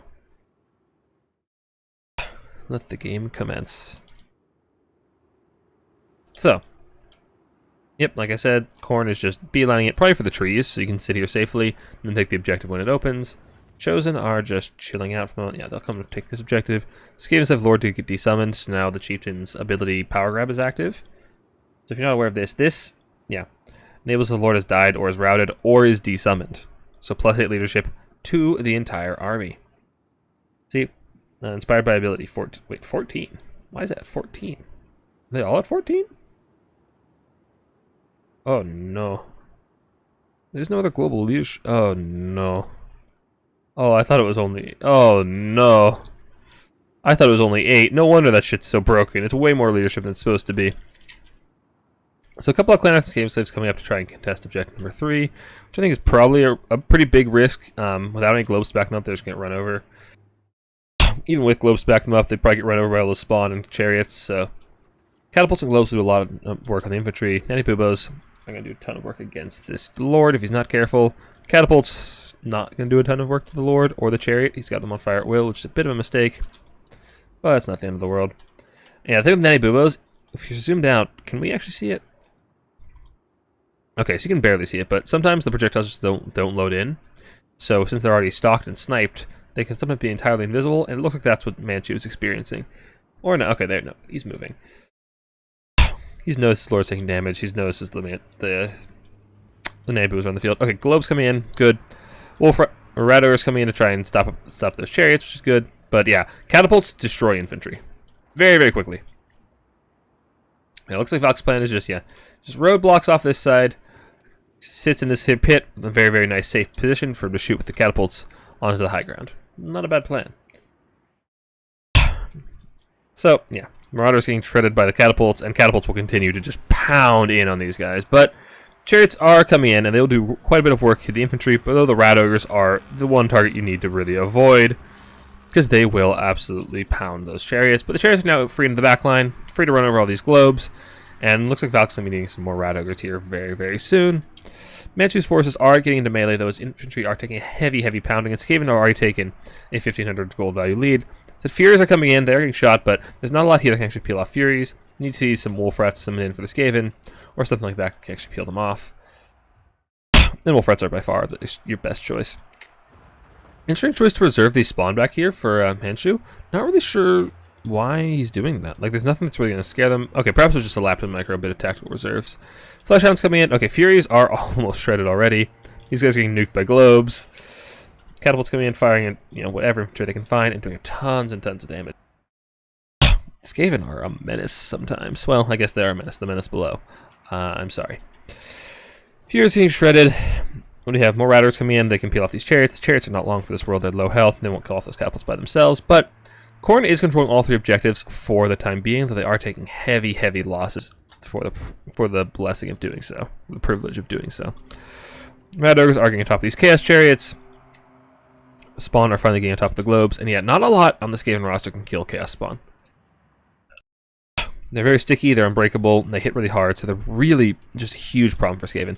Skaven Force is advancing through the center, though. Going to start trying to contest objective number 2. They have pushed up on the left as well, but they have nothing to really do with those chosen unless those catapults can move up and get in range. But, yeah. Chariots are in the backfield, though they have Rat Ogres hot on their heels, and they're not a lot faster, it looks like. Okay, they have 18 speed, but it doesn't look like it. These Rat Ogres are pounding on the chariots. They have massive AP weapon strength, so they did a really, really good job there. But Marauders have gotten into the globes. They've gotten in the cookie jar and shut down the Skaven shooting. So despite the value lead, Skaven don't seem to be in the greatest position. There's so many things they just can't really remove. So, Chaos Lord of Khorne has just taken a ton of damage from this Nanny Boobos already. Tons and tons of damage. It's really, really good. Even regular sales are really good at just putting damage down on characters. Chosen are pushing up to try and deal with these clan rats. I'd love to see these catapults turn and fire on it, because that leaves objective 1 entirely exposed and will force Khorne to allocate resources elsewhere. Objective number 2 is going to the forces of the rats for the moment. Furies come in, they'll try to shut down the shooting, but that didn't go so well from them last time. And Skaven are only just now summoning in their caster, with only Dread 13th and Howling Warp Gale. Oh, jeez, only just summoning their caster. There are some Marauders in the backfield as well as they spawn. The spawn are getting dragged down just by the Clan Rat Spears, the Artillery Fire, and the Rat Ogres. But they'll keep going strong for a while longer. Though with the infantry knocked out from underneath them, they will have a hard time. Howling Warp Gale locks those Furies in place and will allow them to be shredded by probably these globes, maybe? Something? Come on. Oh no, the globe on globe action. Just tons of damage. Globes, if you've not played Skaven, you know experienced this, but globes do a ton of friendly fire damage. Fleshhounds should be able to get in those globes and take them out pretty quickly. Chosen of Khorne have torn apart some Skaven slave or clan rats already. Ratters coming in to try and finish off the Lord, but I'd love to see these catapults start shooting at those Chosen, as they're really the only good target for them left on the field. And again, that would open up this entire avenue to objective number 1. Skaven are down by about 450 objective tickets at the moment, but for the value lead they've gotten, that's probably an acceptable loss, but Skaven really need to start turning that value lead into presence on the objectives pretty soon, and they do have the center objective. I'd like to see them take either 3 or 1 here in the next couple of minutes, or they'll be in a pretty rough spot. Ratters coming in to try and finish off this Chaos Spawn. Chaos Spawn have been worn down quite heavily. Dread 13th coming in, that's going to be a big Stormwind Halberd summon, which should finish off the Chaos Spawn just fine. Nebulous are gone, but they were low on ammo anyway, so that's not a huge loss for the Skaven. Big Sword of Khorne gets 2 globes, and that's huge, but is it going to be enough? Khorne have already lost most of their infantry, and honestly, there's not a lot of good targets for these catapults left. I'm honestly wondering if you're better off just desummoning them and turning them into something that can deal with these flesh hounds. Maybe spears, wolf rats, rat ogres, something like that. The Khorne Lord is trying to get on the Skaven Warlock, but with only 800 HP, I don't know that he's going to be able to accomplish his task. He might actually lose that fight in melee from that point if this Skaven characters just turn around and fight, or if rat ogres are on top of it. But flesh hounds are still a problem. Although those are just basic warhounds, so their leadership is pretty garbage. The catapult should be able to rout them off pretty quickly, but I really love to see some of these catapults desummoned and turned into money, because you just need more meat on the field to start taking these objectives. You value trade very heavily, but now you need to turn that into presence on the points, like I said. So I'd love to see some of these catapults be desummoned. I mean, you've got 4. Like, you can just desummon half of them. You still got some fire support where you go take the objectives, but I don't know, you've already killed most of the enemy infantry. There's not a lot of good targets for them. And honestly, let's see this group of units over here also just go to take the objective. You've got enough here to peel off the catapults. Take the objective, please. That's not meant to look like a penis. Okay, catapults are starting to shoot it. Nope, still not shooting those Chosen. Love to see them shoot the Chosen. But, okay, Skaven still they have a tenuous hold in the center. There are some Marauders coming in, but there are still globes online to shoot them immediately. Okay, Wolf Rat's coming in to try to capture Objective 3. That's very, very good. Khorne have equalized the value very, very heavily, though. They got on the catapults. They've gotten on the characters. I don't know what happened to the Skaven Warlock. I took my eye off him, and he perhaps died. Did you kill him? Maybe. He's got a lot of value. There's a chance he just killed him. Yeah, looks like he's gone. And he barely even took damage. Okay, maybe I was wrong, but the Chieftain should be able to win that fight, right? The Chieftain's anti-large, AP. Come on, Chieftain, turn around and get the charge in. Please stop please stop shooting globes to single entities. Please, please, Valk. Okay, Skaven are taking a second objective, and they aren't forced to 3-cap yet. So if Skaven can just take objective number 2 and objective number 3 and hold them for the duration of the game, they will be able to win. But with their gun line being collapsed, that opens the door for Khorne to resummon all of their infantry, or even better infantry, and that can be very difficult for Skaven to remove without the aid of their missiles. This Khorne Lord is on top of the Chieftain, but he is getting crossfired by Warp Fire Throwers, which have been summoned in. He should be taking damage pretty quickly. Nope, that's just going to be a lot of friendly fire. The Chieftain just can't seem to damage. This guy's just not taking damage on this Bulldog mount for whatever reason. It's very, very interesting. Chaos Warhounds coming in, showing in the Warp Fire Throwers. And yeah, Skaven's back seems to have been broken. All of their big missile core here in the center got disrupted. Now they just have a hard time killing things in melee because, I mean, they're rats. They're not exactly physically imposing. And Khorne is catching up very, very heavily in the value department.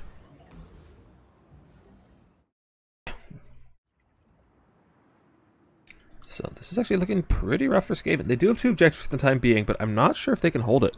Once those dual axes come in, are these... Oh no, the Chosen are still lurking up here on the high ground to hold their safe objective. And the Marauders will be able to take out those globes in melee pretty easily, although with the wolf... Gosh, words are hard this evening. Rat ogres and spears coming in, they should be able to clean them up reasonably well and hold that objective, especially with the catapults still firing in, providing a bit of support. But the Skaven backline, like I said, it's just kind of gone. I'd really love to see, like I said, just desummon this catapult. You can't protect it. It's not long for this world. Maybe this one's fine, but like you don't need all these catapults anymore. Yeah, these chaos weapons are just kind of like a matter of time. Once they get here, these Skaven slaves will not last very long, and they'll take this objective. So Skaven needs to allocate something up here, ideally an infantry unit and a globe to try and kill off those guys. Skaven are committing heavily in the center objective and should be able to hold on to that with these Chaos Warhounds of Poison, and Wolf Rats of Poison, along with the Rat Ogres being able to take out Flesh Hounds, I would hope. Fury's coming in, and Fury's will be hard to peel off, but the Chieftain's still alive. The Khorne Lord has died? Desummoned? One of those two? Yeah, okay, Globes coming in, perfect. Globes and an infantry unit. That's exactly what I wanted. Skaven Sleep Spear is perfect. Like I said, if Skaven can just hold on this objective for a little bit longer. Okay, the Chosen are getting worn down by the catapult. Perfect. You can wear on the Chosen. The Wolf Rats can take the point, and you can start catching up on objective tickets very, very quickly. But if it's not, doesn't happen soon, Skaven might be put. No, okay, Skaven, if they can keep these objectives, they won't be able to be forced to 3-cap. Flesh Hounds coming in. They should be able to just dump through these missile units as they aren't protected. The Wolf Rats won't be able to stop the Flesh Hounds on their own. This is looking rough. I'd really love to see these catapults get desummoned. Like, maybe just the one. You can't protect them.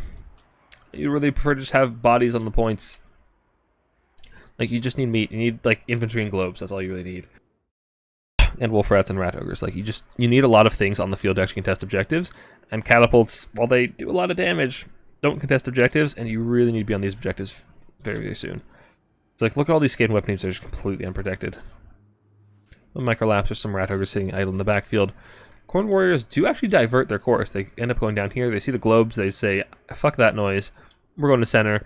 And if Khorne can take these two objectives, they could force Skaven to 3-cap here pretty quickly. They're not far off of it.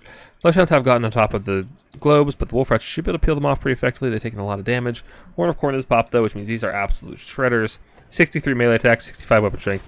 They'll tear through just about anything. Wolf rats do have notoriously high DPS, though, and should be able to chew them apart pretty quickly, especially through all their light armor. But I don't know, guys. This is looking pretty sketchy for Skaven. Khorne has, like, they're neck and neck on value, but Khorne has a massive ticket lead. And this, I feel like Valk is just like, actually, he's hanging on these missile pieces far too long. They've done their job. Desummon them. You need bodies, like, you need presence on the point. And there's the desummon. Valk's sitting on 1,500 points. He can get this. Like, if he can just get some bodies on the point, but he's getting very, very close to being forced to 3-cap. And Fleshhounds in the late game, like this scenario like this, is just so hard to deal with. It's so hard to deal with. Fleshhounds and Furies getting onto your globes, which means you can't kill the infantry, which means you're just constantly pulling back and pulling back and pulling back to protect your globes, and they're never allowed to fire. And this actually might be going for the forces of the Blood God. Khorne was too greedy? Perhaps not. Perhaps not. They did a good job of shutting down the Skaven shooting. Eventually. There's a bit of a misplay in the early game, but you know, the late game, the scrapping, the Fleshhound play, the Fury play has been very, very good from Manchenko. I still don't know how the name is pronounced. Okay, Skaven are on the clock. They have to 3-cap now. Desummoning Marauders in the center, but this catapult... Come on, Valk. This catapult has done its job. Get it off the field. Turn it into bodies, because you need to push. Push. Push. And defend. You also need to defend this, and yeah, I don't think Skaven are going to be able to scrap this one out. I think that's probably the game going in the favor of Khorne, as this objective has been abandoned, which means Skaven, they can probably hold it, but they have to commit resources here, which are more resources that aren't going to the center or objective 1, which both need to be captured in the next 2 minutes or so. Globes coming up, but I mean, on one hand, you need globes to kill the infantry. On the other hand, globes can't protect themselves from the Fleshhounds and the Furies, which seem to be large parts of what Manchenko is summoning in.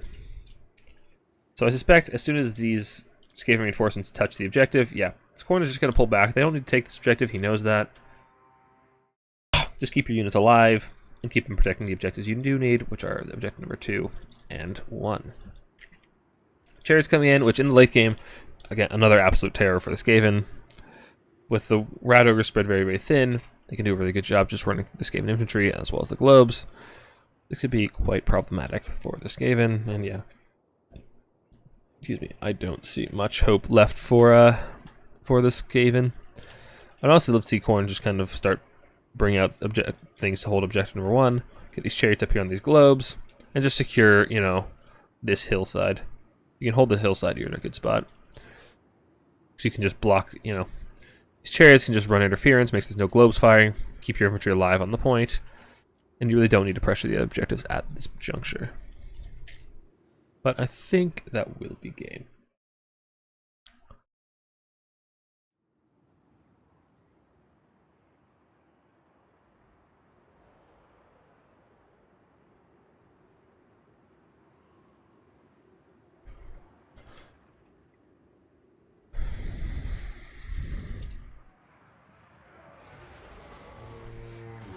Rat Ogre's making a valiant last stand. They're doing some good work as these Khorne warriors. They are AP, but yeah. Rat Ogres are a really, really good unit. Their up strength isn't great compared to monster infantry, but only 700. They're really good.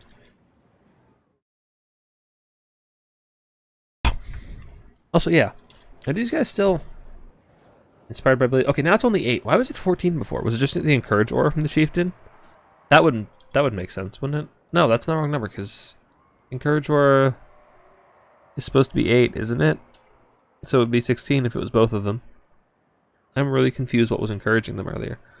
What unit on the Skaven roster has Encourage, or another ability that boosts leadership that I'm not aware of? And yeah, that'll be, yep, as I said, going to the forces of the Blood God once more. Manchenko is definitely making his way up this bracket with the court. Very, very impressive. Let's see. Yeah, Plague Claws did good work. I just would have loved to see him be summoned sooner and like transition to actually like fighting for objectives instead of still like trying to protect your missile units even in the late game.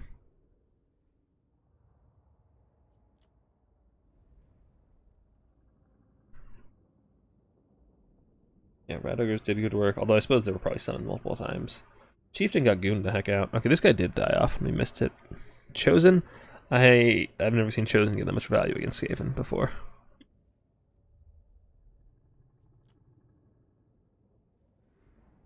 Yeah, the Fleshhound and the Fury play from Manchenko is pretty good.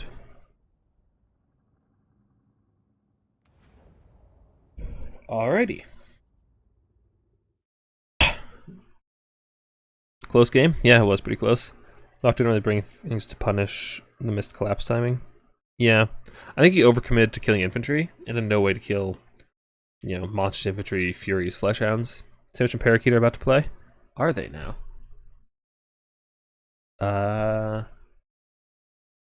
This is always Sandwich's lobby, but he doesn't have a freaking spec slot. Ree.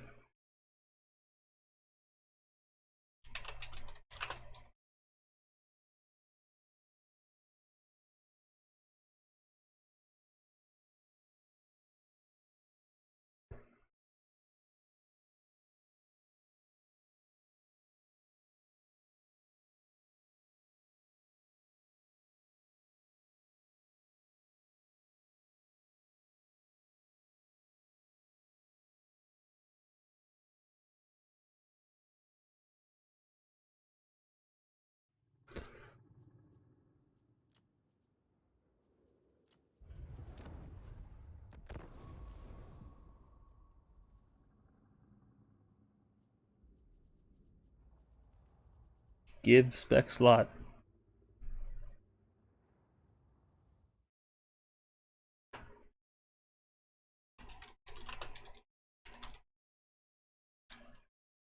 One second, he's in Discord. I'm just gonna hop in with him.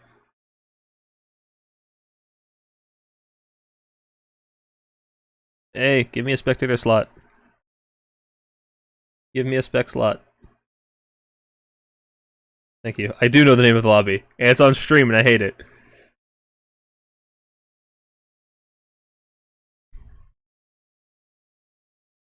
Alright, we're in. I could have just had the blocker up this whole time and not showed the name of the lobby on stream. That would have been better. Oh, god damn it. What's his freaking password? Is it this? Yeah, it is.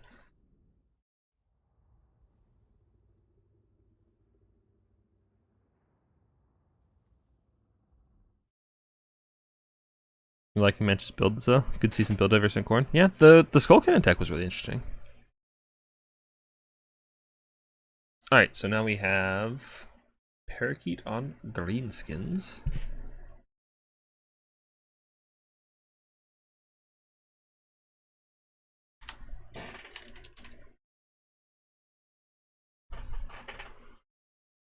Sorry if you can hear my incredibly squeaky chair.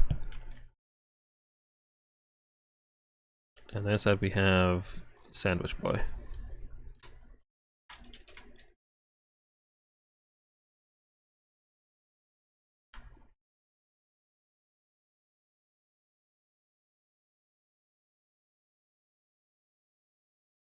On Skaven, okay. It's a bit of a classic matchup.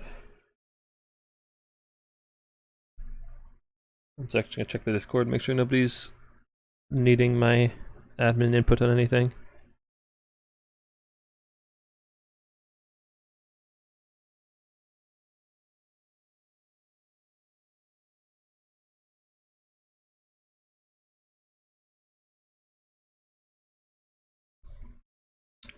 Alright, while we're waiting for this game, let's take a look at the bracket and see where we are.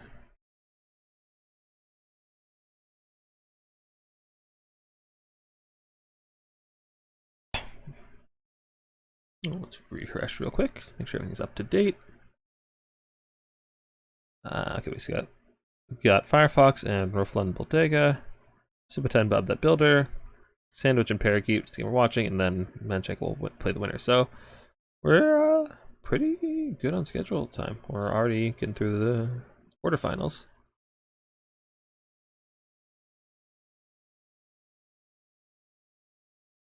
All right, making pretty good time.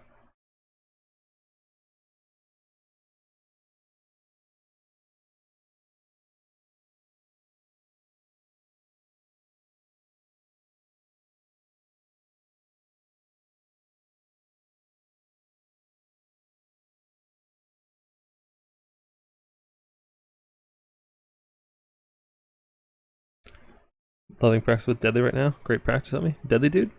Yeah. I don't know if I actually played with him myself.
Okay.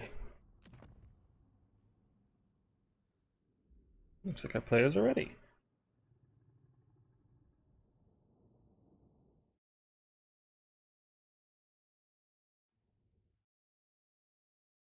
You gone? Nope, that's the wrong one.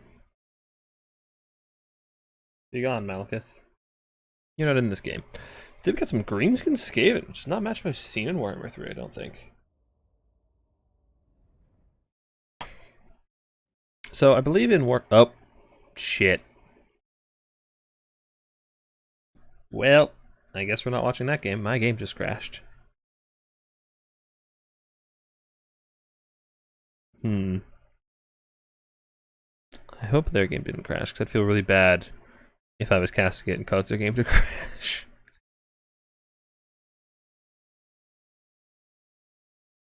Let me pop in the Discord and see if their game crashed.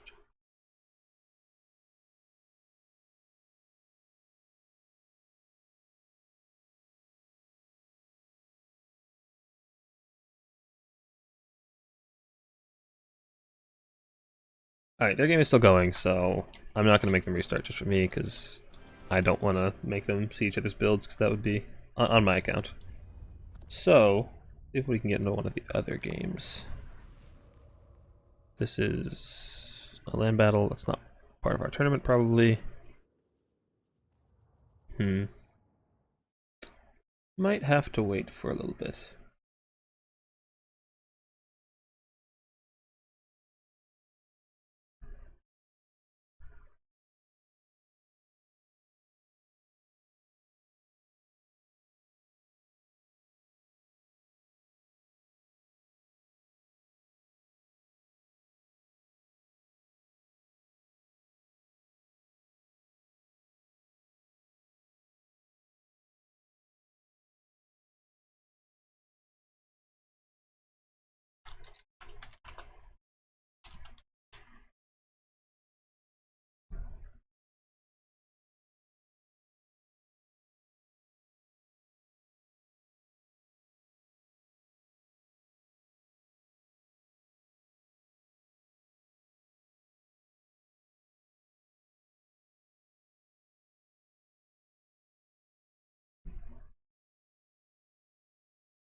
So, while we're waiting, let's see what other factions we still have in this game.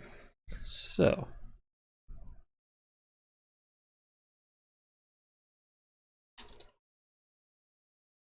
let's see. So we got Firefox and Rothland. Firefox is playing Lizards. Okay.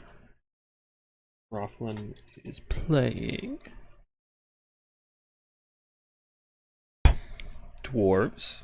Okay. I believe Subotai is playing Coast. Yep, he's playing Coast. Bob, as we saw earlier, is playing Lizards. Then we have Skaven Greenskins and Khorne. We've got quite a bit of diversity. No Dark Elves have made it this far, actually. Maybe I should have played Dark Elves in this tournament. Usually you see them quite in the late stages. No Cathay either. Those are considered two of the stronger factions these days, so none of them are in even the quarters. It's kind of surprising.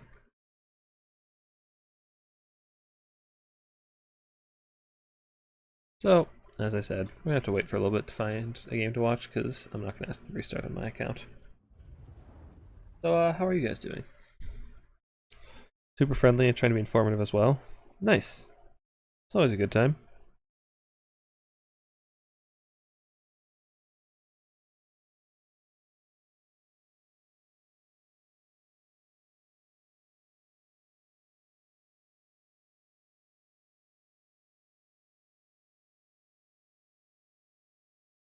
So, yeah, how are you guys doing? How are you, chat? What factions banned today? The top 4. Tomb Kings, Counts, Slanesh, Walk. Just get a little bit of faction diversity for a single faction tournament, because the idea of a single faction tournament is you come and you play what you like, and it kind of sucks if you get in and you play Slanesh or Tomb Kings or Walk every game. You just get rolled. No chance. Actually, wait a second. I have a loophole to this. So the quality might go down here, but I can just hop into Discord and take a peek at that game, because Sandwich is streaming to Discord. Actually, Parakeet is too.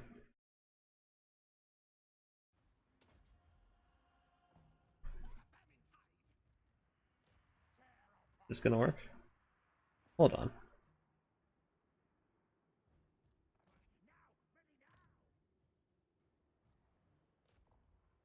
Yeah. Okay, like I said, quality might be a little bit lower, and we're watching from Sandwich's POV, so. Alright, so Skaven Greenskins, Skaven are up to a pretty hefty value lead. Okay, hold on. Yeah. Got pretty standard Skaven build, Globes, Infantry, Rat Ogres. I think he has some Skirmishers in there too. Looks like Greenskins have a bunch of Trolls, which can be really, as I said earlier, much of it can be really problematic for Skaven, especially when they don't bring any of their, Warp Lock Shot, the Giselles, the Rattling Guns, whatever you call that. It's not powder, because it's Warp Shot. I don't know what you call it. Does anybody know what you call that? So, looks like still pretty early in the game. Greenskins are evening up the value a bit as the melee begins, but a lot of the Greenskins are routing. Those Plague Catapults have that discouraged effect, which do cause Greenskins already low leadership to tank very, very hard, very, very quickly. Alongside the burst damage from Globadiers, it means Greenskins have a very hard time staying engaged in melee for any prolonged amount of time. Looks like Skaven will be taking Objective 1 here very, very shortly, and Objective 2 should be on their way as well, while they're already holding Objective number 3. So this is looking pretty good for the Skaven so far. A little bit more aggressive than we saw in our last game against Khorne. And we got some Gutter Runners taking Objective 3, which are pretty self-sufficient. They do good poke damage, and they have recent melee stats, so they are very, very good for taking aggressive spots. Sandwich is checking the Mawam cost on his spells because he doesn't know them, which is always a good time, and honestly, a lot of top-tier players do that on the regular, which is just kind of hilarious. Darkest Swigs coming in to run over some of these Skirmishers. Their AP is a bit wasted against the Light with the Armored Chaff, but they still should do quite good damage. Catapults are doing just pounding in, and Greenskins are really having leadership issues, it seems. Those catapults are just causing so many problems for them. All their infantry is routing even through very high leadership, or high HP rather. And it's just the trolls being left on to their own devices and just getting dragged down by all the Skaven chaff. So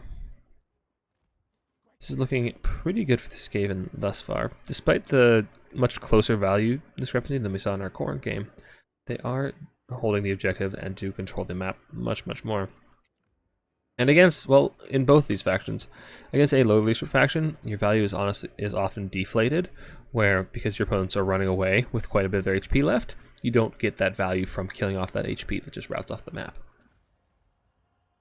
So the value lead can be a little deceptive in these kinds of cases. So Greenskins are getting a nice push onto the high ground. Their Cav are just tearing apart the Skaven shaft. They should be taking this objective reasonably soon.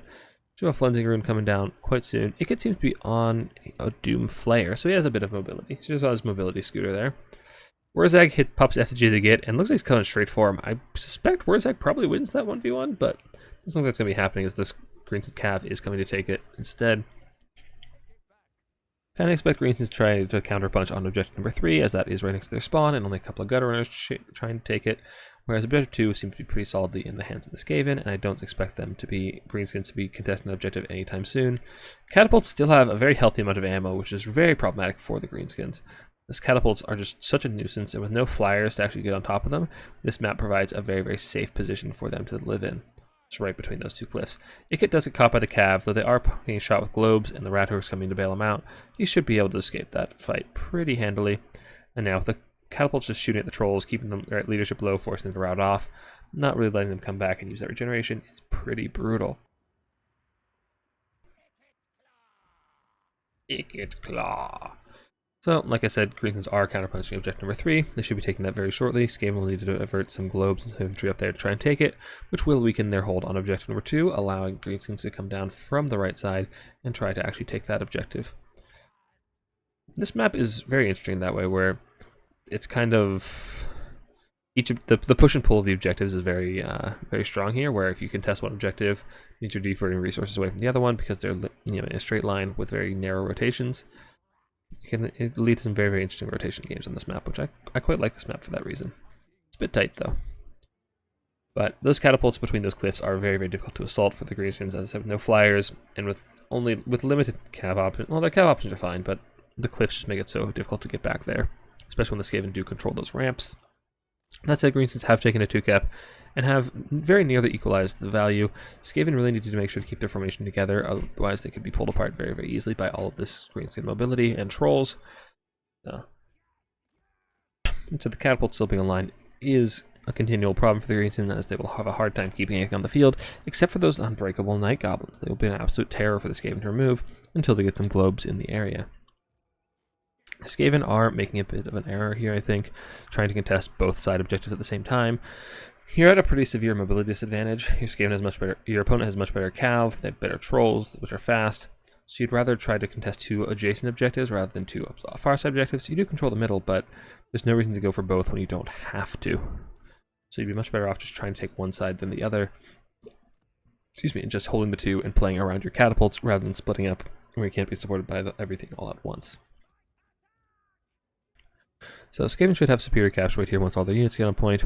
Catapults pounding in. Jeez, look at the damage on those Plague Claw catapults. They're doing a ton of work. So Skaven are fighting for objective number 3, though it doesn't look like it's going terribly well for them. They have capture rate on both sides, but I don't expect it to last very long. The globes are being compromised in melee. They'll be taking a lot of damage very quickly. Wurzag is quite low. This Flensing Rune might actually be able to finish him off, which could be devastating for his Greenskins. Not only losing your caster and your passive melee attack buffs from his Bonewood Staff, I believe it's called. Also losing leadership on an already low leadership faction when you're already being pounded by those Plague Claw catapults would be devastating. I said Wurzag does manage to hide in the trees and get out of line of sight, preventing the cast coming down and getting the trolls on top of Icket, forcing him to cast on top of those trolls just to protect himself, which is a very, very good play from Parakeet here. So, and yeah. Okay, Skaven have actually stabilized on objective number 3. The globes are firing. They are almost out of ammo, but it looks like it's just a minor green tide coming up that high ground. Some archers support means those rat hoggers are taking a lot of damage very quickly. I don't know if Skaven are going to be able to sustain this push, especially when your globes are in fact out of ammo, and it also leaves objective number 2 fairly weak. So yeah, I really would have preferred to see Skaven just prioritize one side over the other, rather than trying to do this split push and end up losing it both. Since they're still behind by about 300 value, but honestly at this point it might as well be neck and neck. Value-wise, Skaven are pouring enough capture point onto objective number 3. They should be able to take it, but they are not taking objective 1 very quickly, and those trolls are a problem, as well as the Broken Tusk mob, though they should be wavering and routing off here pretty shortly. Looks like Icket was actually killed off by those trolls, which is a pretty big hit for the Skaven. Okay, they do take objective number 3. There's not a lot of greens in there to contest it, and greens can still do need to take a second objective. So I'd really love to see Skaven just withdraw from objective 1, reinforce the positions you do currently hold, again, rather than trying to expand the territory you control and spreading yourself too thin, because you're not killing off all those trolls very quickly. You'd rather just have consolidated force holding the 2 objectives that you can. Wolf Rats are going for a bit of a Hail Mary onto Wurzag, it looks like, or they're just trying to recharge the trolls. Okay, much better idea. You're not going to get Wurzag. Get them out of there. Just rotate towards mid. You don't need to take objective 1. Just hold mid, because now, look at, more and more squigs coming in. Squigs aren't going to die very quickly to globes as they have low model count. There's not a lot to protect these catapults. One's being desummoned because it's out of ammo, though. But these squigs are going to tear apart what few Skaven remain. And this is the problem with splitting to both sides of the map. Means you've left your middle very, very weak. And once they take the middle, then they can collapse on either side. And you're going to be kind of helpless as the Skaven. Greens have overtaken in the value lead, though it's not...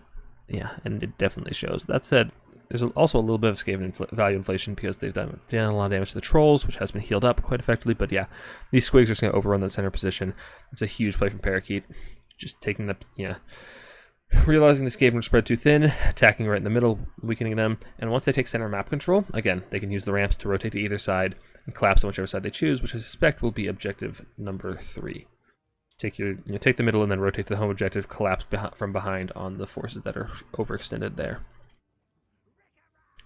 Catapult is almost out of ammo, which is very, very good for the reasons. Getting rid of that leadership nuke will be very, very helpful. Though honestly, even if it's not ammo, it looks going to be compromised here very, very soon.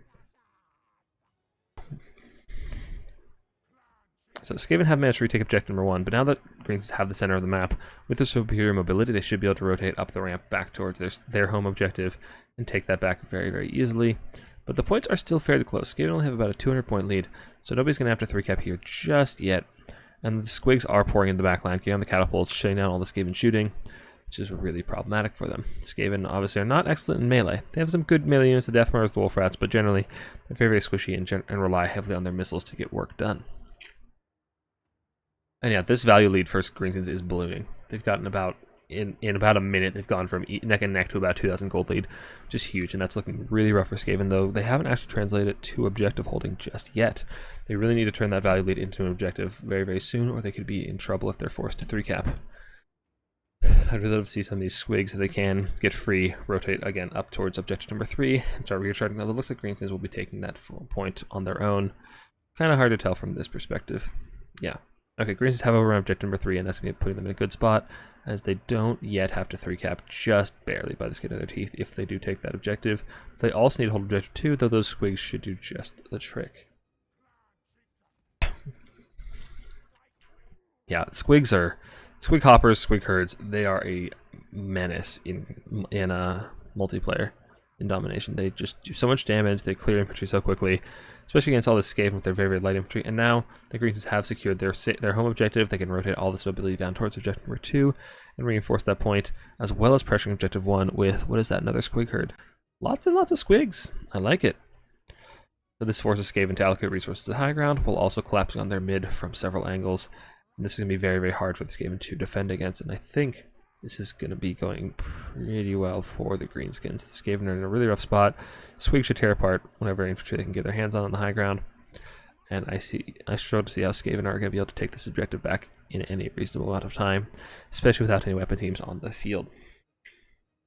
Skaven rely very, very heavily on their weapon. Okay, there's a single globe, but against all this light mobility, the low model count units, they're not doing a ton of damage. They do alright. They're not great, though. But yeah, this is looking pretty good for the forces of Parakeet's Greenskins. And yeah, that value lead keeps continuing to balloon. It's almost up to 3,000 at this point. So, and yeah, scared to take Wolf Rats to the high ground, which fortunately there are Wolf Rats and they can rotate down pretty soon, but I don't see how you're going to chew through all of these Squigs and Orc Boys and Wolf Riders anytime soon. We have some Wolf Rats coming to try to capture objective number 3, but as far as light mobility goes, Greenskins can match you very, very easily with their Wolf Riders, Spider Riders, even Boar Boys, and all these Squig Hoppers we're seeing can tear them apart very, very quickly, as well as whatever infantry is left on that objective. That's a bit of a desperate Wolf Rat backcap from the Skaven. I don't think you need to go for yet. I think you just need to commit to the center and try to win that fight, though it is looking rather dire. Wolf are trying to get the charge onto whatever infantry that is. Orc boys, they should take them out pretty quickly, but I don't know if they can cap before reinforcements arrive. Skaven do have the capture weight in the center, which, like I said, I'd love to see them reinforce the center. You don't need a 3 cap yet. You're still up in tickets, but I'd love to see them just commit to the center rather than try and back cap. I think Sandwich has realized that at this point. Just going to try to reinforce the center. Come on. You don't need to take objective number 3. Just take objective number 2, sit on it, defend it. That said, it does have the added aspect of threatening objective number 3 with a mobility unit. It means your opponent has to reinforce it, and then you can just run away, take the wolf rats elsewhere. Which means your opponent's allocating resources where they aren't actually achieving any results, which can be very, very good. It looks like Skaven are going to actually scrap this back just by the skin of their teeth. They are taking objective number 2. They're still up in tickets. That's what matters the most. They're not going to be forced to 3 cap anytime soon. So if they can take the center objective, which they are going to be able to in the next few seconds, Greens have a very, very tight clock. Actually, will take this back, and that Orc Boy on its own, it can't even actually outcap the Wolf Rats, which means the Greensons have to allocate even more resources up here to actually take this back. That's it. Greensons are back capping objective number 1, though I don't know if it's going to be going fast enough. It looks like just a tired unit that rallied is capping very, very slowly. Night Res coming in along with the Wolf Rats should be able to take that objective number 3 very quickly. And honestly, at this point, just commit to it. Take out those Boar Boys. You have the damage up with those Wolf Rats, and then just dance around the sides of the objective. And don't let the Orc Boys get into melee. Skaven have taken objective number 2, though. Oh, it's Wurzag. The mad Wurzag back cap. Oh no, he's also got the Night Boys. Okay, so if they, yeah, you need to take objective 3 now. You can't defend objective 1 at a time. You're too late. Skaven is too late. You gotta take objective number 3. Get those Wolf Rats on the point. Stop trying to defend objective 1. You've already set yourself up to take objective 3. Just follow through with it. Come on. Yeah. Thing is, Skaven might win this fight, but it just needs to happen really, really fast. I don't know if they can do it fast enough. Skaven are... Oh, no, they're not taking objective 3 anymore, but do Greensons have to 3 cap? I don't think they can 3 cap. I don't know if Skaven realized this, but Greensons have to 3 cap, so Skaven should just reinforce the center as much as possible.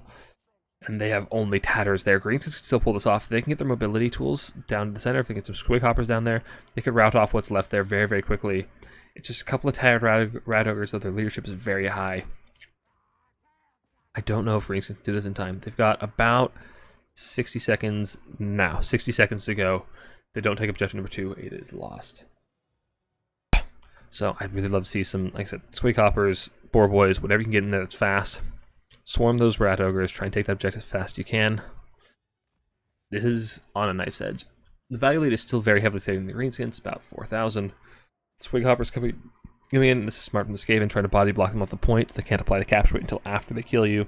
It's one of the things I harp on all the time. You got to do this. Make sure they can't apply the cap weight until after they kill you. Rat ogres should be able to counterpunch them very, very well, though, but I don't know if Skaven can actually get reinforcements here in time, as those rat ogres will not be able to defend against all of these light cav units capping the objective at once. Wolf Rats are still causing problems on objective number 3, but I don't know if it'll result in anything fast enough. And with about 25 seconds to go, I don't know if Greensons actually get the forces to the center in time. Yeah, 8, 7, 6, 5 seconds to go. Yep, there's no time. Parakeet withdrawals. That was a really close game. I'm glad we found a way to spectate it. That would have been a shame if we missed that. That was incredibly close. Yeah, there was a lot of good mobility play there from Parakeet. Like he used those squig herds and hoppers to great effect. He's always getting in the right place at the right time, but just a little bit of disadvantageous value trading at the beginning, I think, really hurt him. Alright, so back into the game. That should be us having a semifinal available to spectate, which we will do momentarily.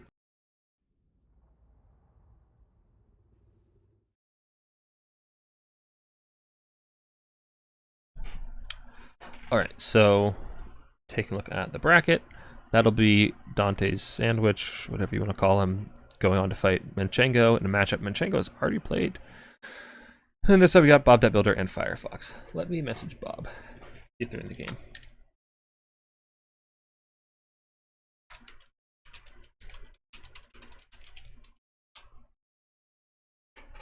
Actually, I could probably just, check multiplayer lobby, see if... Nope, that's not the right one. Not the right one. Nope, okay. Who is pinging me? Why is Human Boy pinging me?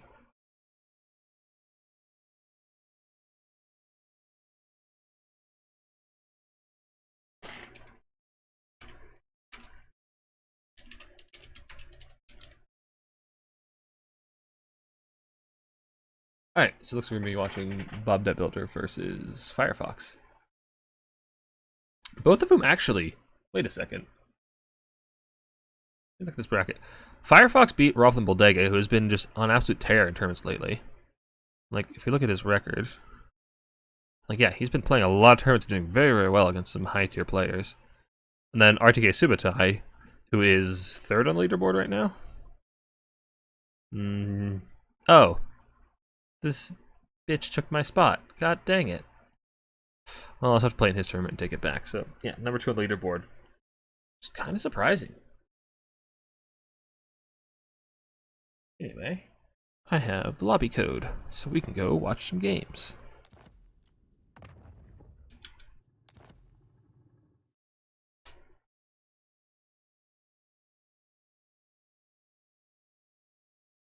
Wait, do we have a Lizardman mirror?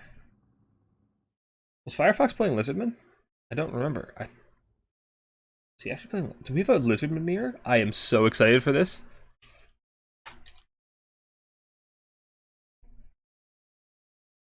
Oh yes, they're both play. Oh, it's a lizard mirror. I am here for this. I haven't actually seen a lizard mirror yet. And in the semifinals of the tournament, lizardmen are. Let me check the stats on the website real quick. Hold on. Lizardmen, where are lizardmen at? Okay, they're at 52. Okay, last season they were pretty they had a pretty tragic win rate. They were like, yeah, like bottom 6, 7, so yeah, 6, 40% win rate. Okay, they're doing a lot better this season, and they didn't even get touched, did they? I don't think they had any changes. I guess people just maybe figured out how to play them. I'm not sure what caused them to do better all of a sudden, but you know, maybe it was my Lizardman guide. That's the reasonable explanation. That I made a Lizardman guide. People figured out how to play it from that, and now they're just doing well. I mean, what else could it be? Obviously, it was all me. What else could it be, really? Okay. Anyway, back to the game. Let's get our players' names up here correct. So we have, on this side, we have Bob, one of the many Bobs who play Total War. And on this side, we have Firefox.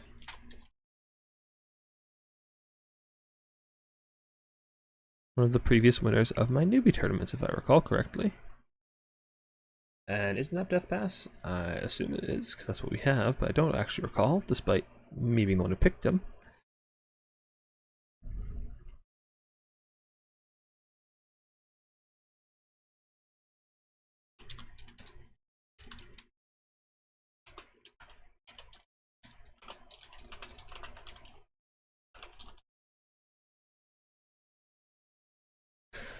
Okay, no. Semifinals supposed to be Arnheim, so I just reminded the players of that.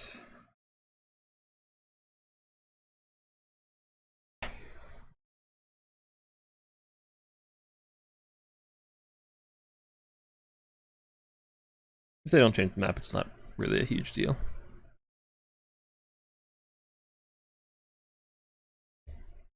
GG, infantry spam is back?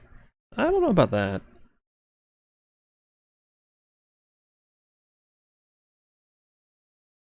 The last game was mostly mobility spam. Swig hoppers, swig herds, with source trade up in most situations. Generally, unless Mazdamundi's on the field and just drops some fat spells on them, which tends to happen a lot. Mazda's really, really good at clearing infantry, so bringing Saurus is probably a liability when your opponent has that option.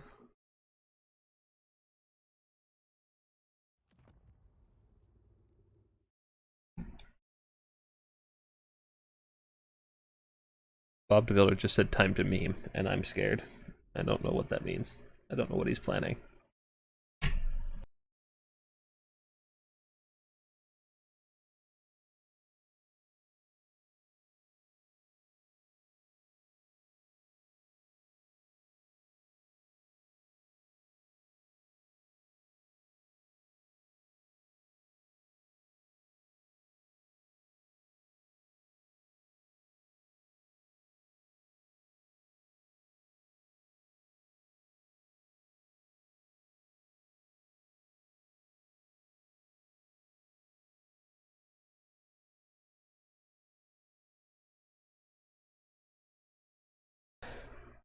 Bob Templeton swears 60% of the time it works every time.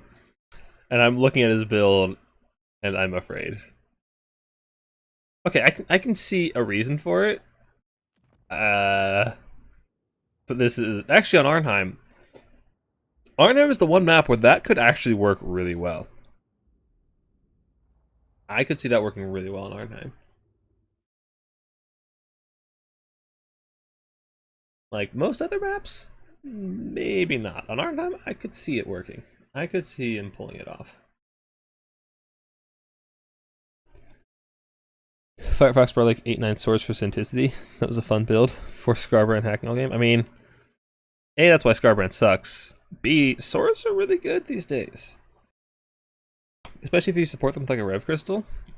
Swords are really good.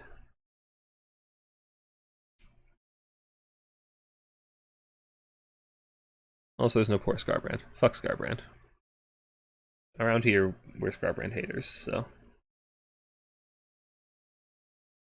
I've been hating on Scarbrand since the game came out. So, no, your eyes do not deceive you. That is, in fact, the Shredder of Lustria, as Bob's Lord.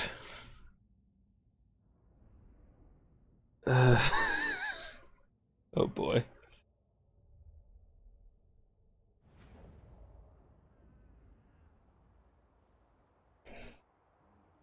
Okay, so there's a way this can work. So I'm imagining this works like, you know, back in the day when you used to play Nurgle on this map, what you would do is you would take Kugath and your blob of infantry, take it to the high ground. What you would do is you take it to the high ground, you come here, you'd put a wall of infantry here so your opponent cannot flank it by any means through here. Then you slowly move your blob with your big monsters down to objective 2 and take objective 2 and just hold these two objectives the whole game. That's how this kind of blob plays out in my head. But the Horned ones don't really fit that plan, nor does the Skink Oracle with Wilson's Earthblood and Foe Seeker. As well as Horned ones, a single Skink Cohort, and a Rev Crystal. I actually worry that there was a bug with Horned ones and a Rev Crystal where Horned ones would res one model and then would stop receiving any healing from the Rev Crystal no matter how many times you use it on it. I don't know if that bug is fixed. I'm a little worried looking at this. On the other side, infantry spam.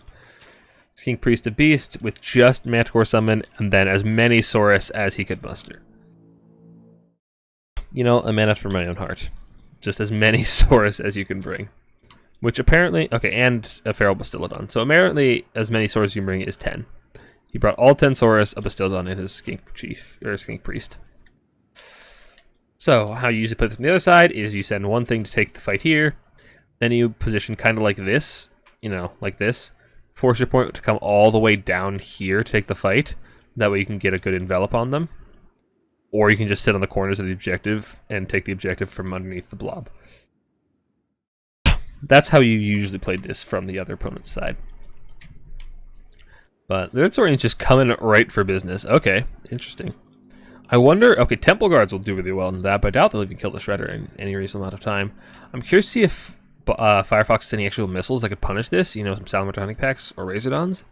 That could actually punish this big monster blob. Because if he doesn't have those, he could be in a lot of trouble here. The Shredder is not an easy customer to remove. 100 armor, 15k HP, heals, lots of heals. You know, massive weapon strength, as well as dread aversion, so lowers leadership and aura. The Shredder's just coming for it. You don't care that those are spears. You don't care that they're Saurus that are tanky as hell. He's just coming for that booty.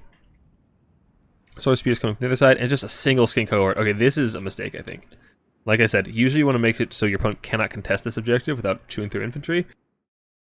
So I'd like to see the Saurus being summoned on the high ground to try and block off that route. Because otherwise your opponent can just summon like a Stalker or a Saurus and just come take this objective.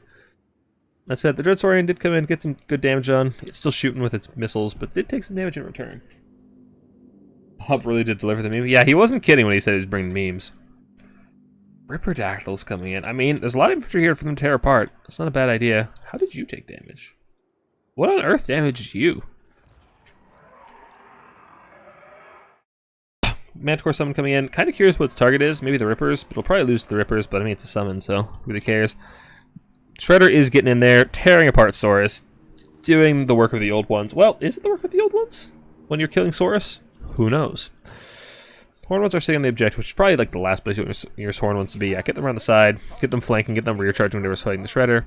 And yeah, this is the problem. Now there's just 2 skink cohorts coming to the high ground. Like, well, what does this 1 skink cohort do about 2 skink cohorts? So that's, like I said, that's probably the big flaw of this strategy, aside from the fact that the Shredder doesn't actually have much capture weight. Manticore's coming in. It's just going to fight the Shredder. I mean, it'll do decent damage to it, but it won't kill it by a long shot. Ripper's hovering around, not sure what their real target is, but this is fucking weird, dude. I had many thoughts about how a Lizardman Mirror would go, and this was not it. This is not how I expected my day to be going. Okay, Shredder is just trying to run away from the Manticore. Honestly, I think you can just tank it. You have so many heals. The Shredder's not gonna die. Like, it's just not gonna die. But yeah, you really need to reinforce the high ground objective, or you're gonna be in a lot of trouble.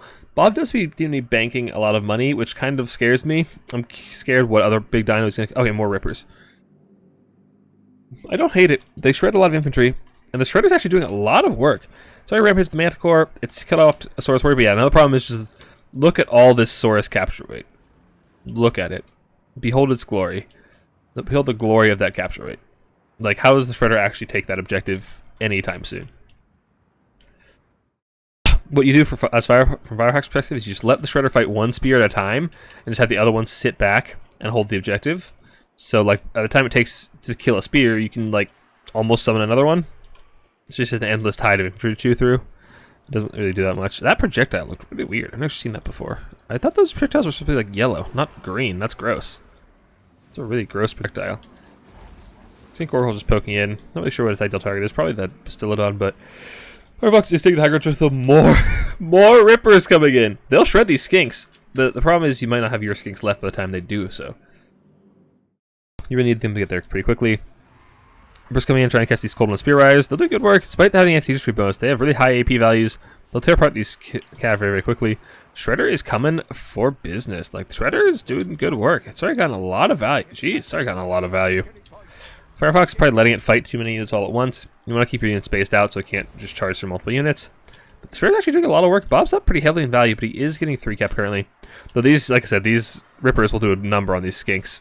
But they are losing those skinks in the process. And if their own skinks die, they won't have a way to retake that objective without dedicating more resources up there. Rippers do kill off the Spear Riders, and these Saurus are in for a world of hurt. Between the Shredder and these Rippers, there's not a lot to actually keep, you know, that actually doesn't kill all these Saurus very, very quickly. So, that said, there's not a lot of capture weight here for Bob's build, and that seems to be the biggest flaw in this build. Is just look at all the infantry from Firefox. He's just able to spam out infantry and just hold the objectives, and that is the fatal flaw of a build like Bob's, is that you just can't actually capture the objective no matter how much damage you do. Earthblood coming in heals up them just nicely. Okay, it looks like Bob will be able to retake the high ground objective, which is good. It buys him time to get value with the Shredder and actually take this objective, but honestly, Firefox should take some of these Saurus and walk up the high ground, which looks like to be what he's doing. If he sends the Temple Guard up there, there's nothing Bob can do to hold that objective. Ripper's arguing onto the Pharaoh, but still, but honestly, I feel like there's not a lot of point. Like, most of your stuff here is ITP. So what's it going to accomplish? If it comes up to fight the Shredder, it's going to get slapped. Another Manticore summon chasing around some Rippers. Not going to do a whole lot there. They are quite a bit faster, I believe. Especially when it's poisoned from the Shredder. But I'd really love to see some infantry coming to saturate the... Yeah, okay, Skinks. Bring them over here, get them underneath the Shredder, have them fight alongside it, as well as actually apply capture weight. Shredder is still full up, just getting healed endlessly. And, yeah, okay, we do have some Saurus Spears, good. Saurus Spears fighting in concert with the Shredder will do good work. Heals coming in, but yeah. Temple Guard coming to the high ground, there's no way Bob holds its objective anymore.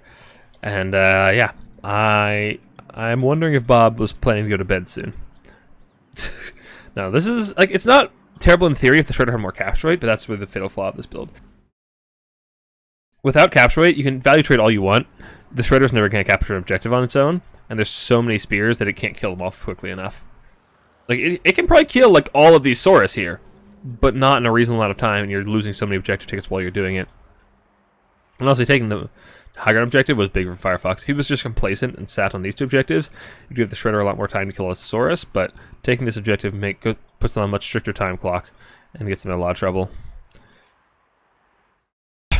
But, yeah. Shredder go Burt. The Shredder is clearing things out here slowly but surely. Just tearing through all these Saurus. Probably racked up quite a few kills at this point, but Okay, it is starting to capture this objective. The Saurus are terror routing in mass. It's just going to take so long, though.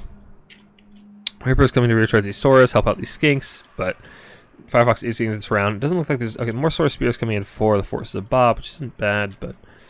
I don't know. You're on a tight clock. Like, this is just a game playing the clock. There's not a lot of... Well, there are little things you can do to improve your chance on the other side, but generally... It's like what can you do on the clock. And also, what Firefox is doing, like I said, or what she should be doing, is like give the Shredder one spear at a time, sit on the far side of the objective to take it with the rest of your spears. Just feed it one at a time. Don't blob up so it can use its massive splash attacks.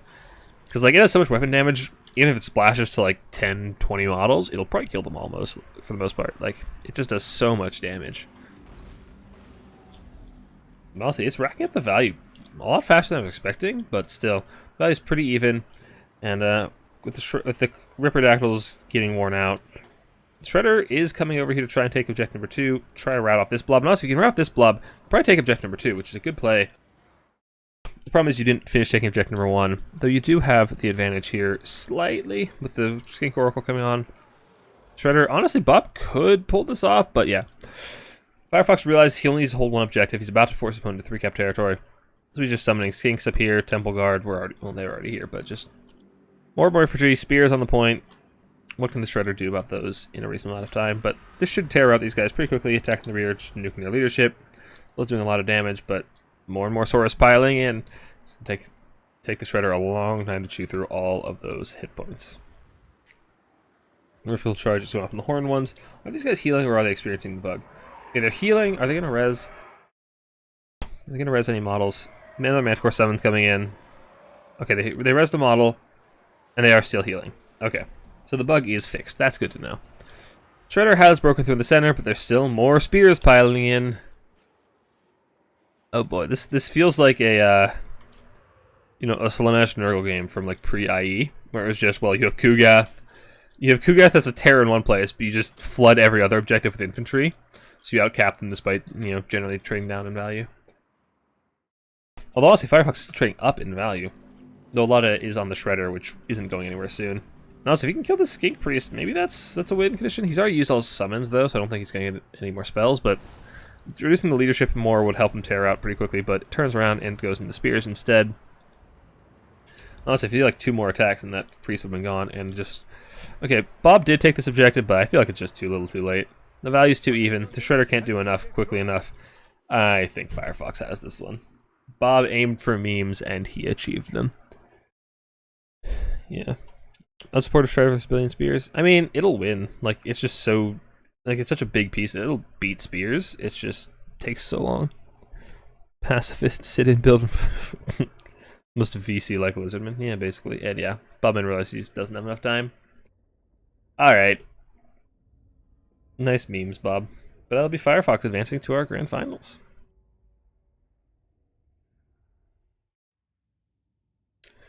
I'm curious, was this what Firefox was doing the entire tournament? Just like 10 Saurus? If so, that's intriguing to me. Just maximum width. What was the Shredder's final tally? 2,800, almost 300 kills. Not bad. Horn ones did alright, didn't quite pay for themselves. Rev Crystal was a healing piece, which did good. A lot of rippers. Bob likes his rippers, which honestly I can respect. But yeah. Alright, Bob. Bob says, yeah, memed too close to the sun. Indeed. So, that'll be, like I said, Firefox going to our finals to face the winner of Sandwich and Manchenko. And has that game begun? If it hasn't, we'll spectate, but it looks like it's already started. But we can do that cheaty thing again, where we hop in Discord and watch Sandwich's POV. Again, apologies for the lower quality you're about to experience, but it's all we got.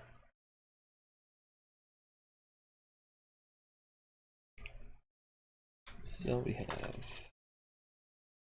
Sandwich. And we have Manch.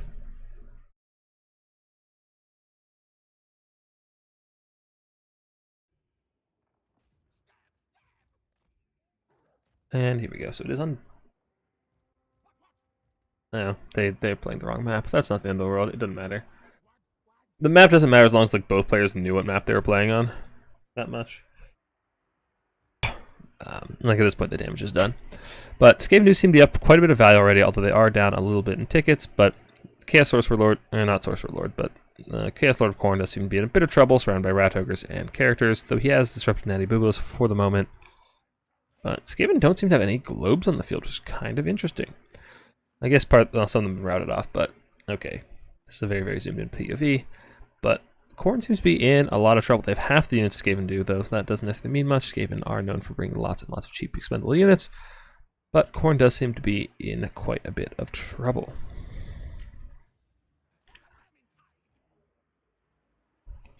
Chaos Sorcerer Lord is rounding off the Skaven Caster, but those Wolf Rats should be able to finish him off pretty quickly. Khorne doesn't seem to have a whole lot of units left in the field, though those are some Minotaurs that can tear apart pretty much anything they get their hands on. Rattling Guns are about to charge straight into them. Oh, those are Jezzail's about to charge straight into them, which could be problematic. Rattlings are still firing, though, for the moment. Chief and the Chaos Sorcerer Lord... Not Sorcerer Lord, it's Khorne. It's not Sorcerer Lord. Chaos Lord of Khorne does get on top of them, stop them shooting, but Rat Ogres will come pile in and should be able to finish him off pretty soon, though he does seem to be quite the tanky boy. Be very, very slippery. Minotaurs are going to get on top of those Jezzails pretty soon. Globes coming will fish off those Marauders. Skaven are going to be taking Objective 3 here in just a moment. And there's just large amounts of Skaven chaff that can be very, very hard for Khorne to remove in short order.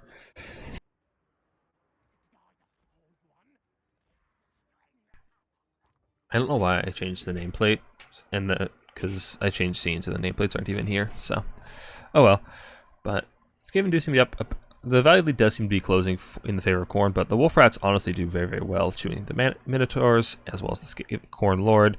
Losing their Lord would be quite a big hit, but can Skaven actually hold these objectives against the tide of what I assume is going to be endless Fleshhounds and Furies, which can be quite a pain for Skaven. That said, Skaven do have such a nice blob that maybe they will be actually able to take out those guys in melee.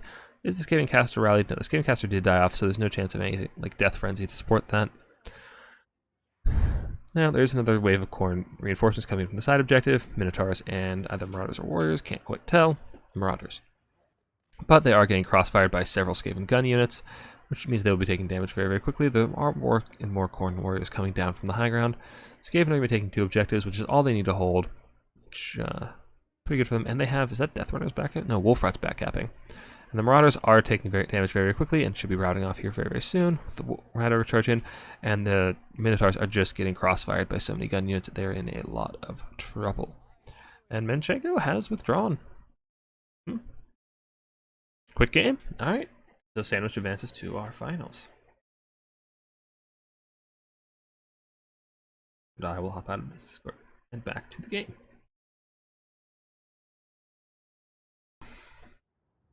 Where we are still in lobby with Firefox, who's our other finalist. Okay, Sandwich needs to be smaller. And on this side, we have Firefox.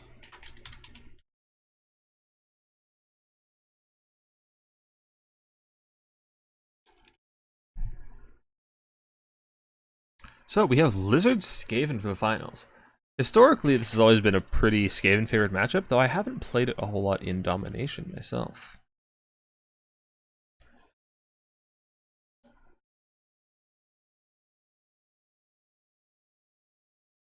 Monster Mash isn't as good in land battles. Yeah, the thing is you need to take the objectives. So Monster Mash, well, they tend to do well on the value front. They can't really hold space, and you really need to hold space in Domination. A bit early, but I guess it makes sense. Yeah, like that game was probably over. I mean, there's a chance he scraps it back with Fleshhounds, but it's definitely an uphill battle for Khorne, though.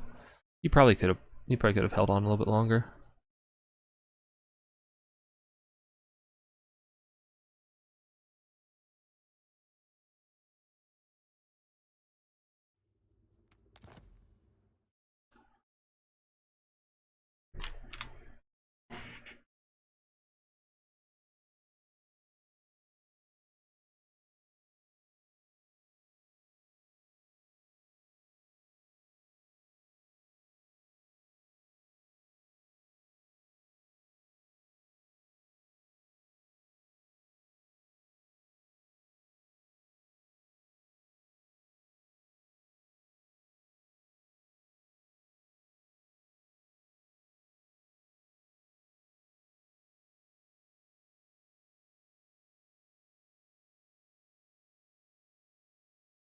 Alright, I sent Sandwich to the magic lobby. He should be here momentarily.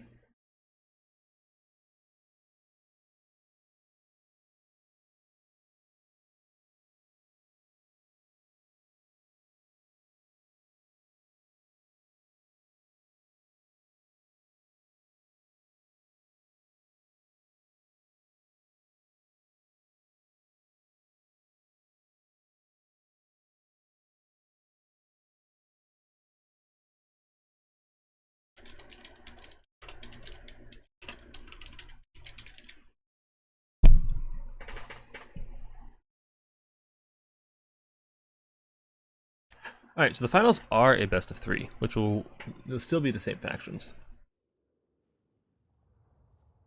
So we'll get to see a couple of Blizzard Skaven games, and that also means I need to add actual scorecards here. So does that say 0? It does not say 0. Does that have Firefox with also 0? The series has just begun.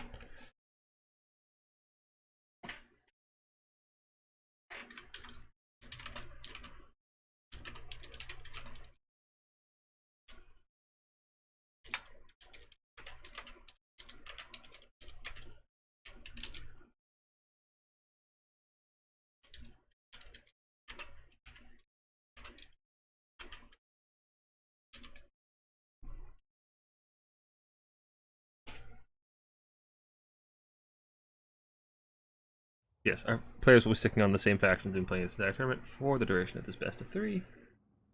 So it will give them a chance to try different approaches through matchups or maps.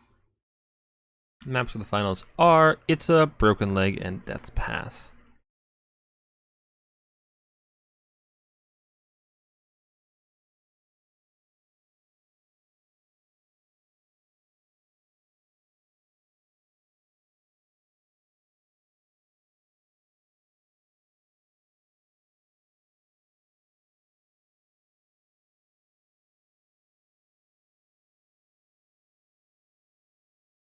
Lock her up. Let me take a peek at. Okay, there are no builds to peek at yet.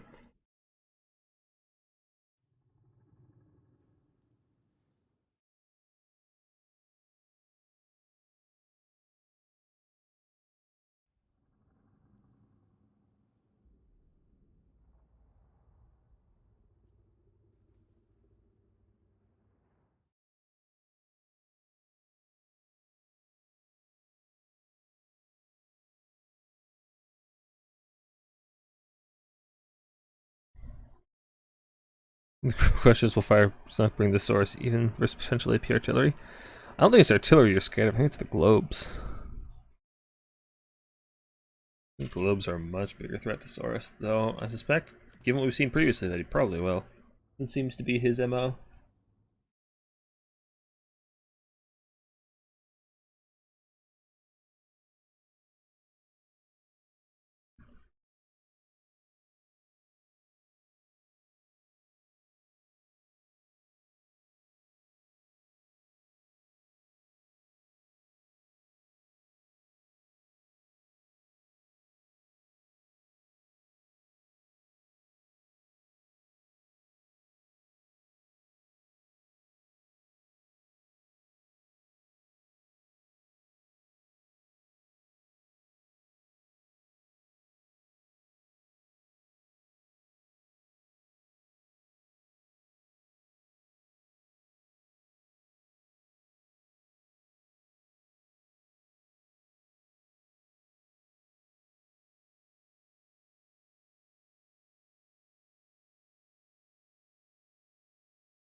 Alright, looks like Firefox just about finished his build, and Sandwich has 4 units.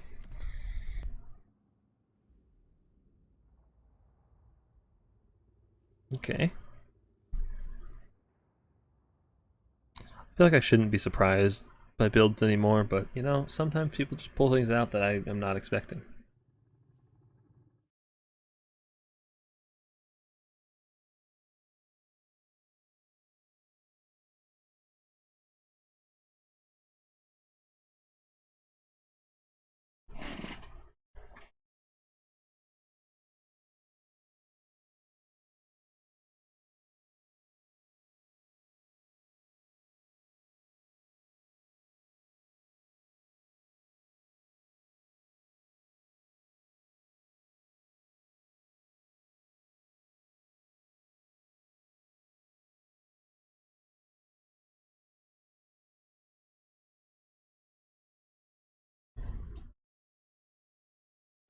Plague catapults PTSD, fair enough.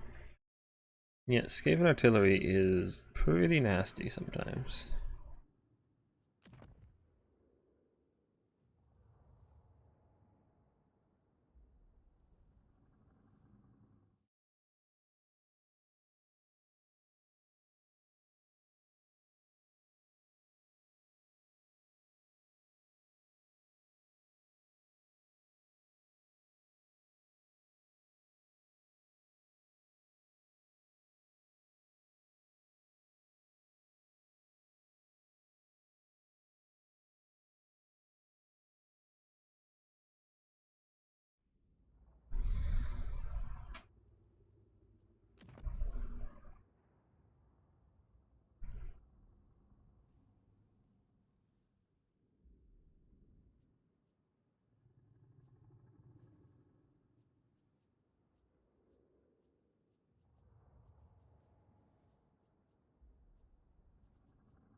Alright.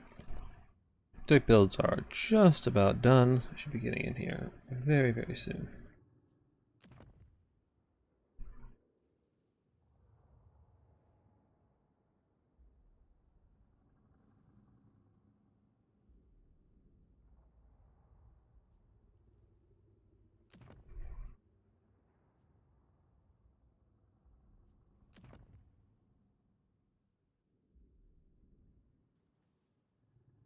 This is quite the lizard build.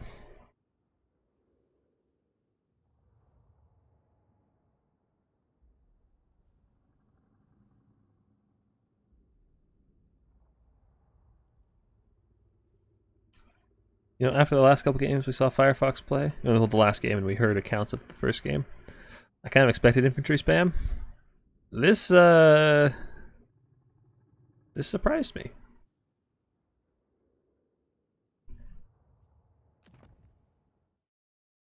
And Firefox is happy with his build. And Sandwich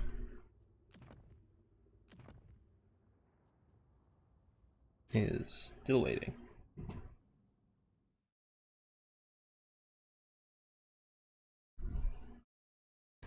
This is the finals, Deadly Dude. Well, that reminds me, we can do predictions on Twitch. I forgot about that this entire stream.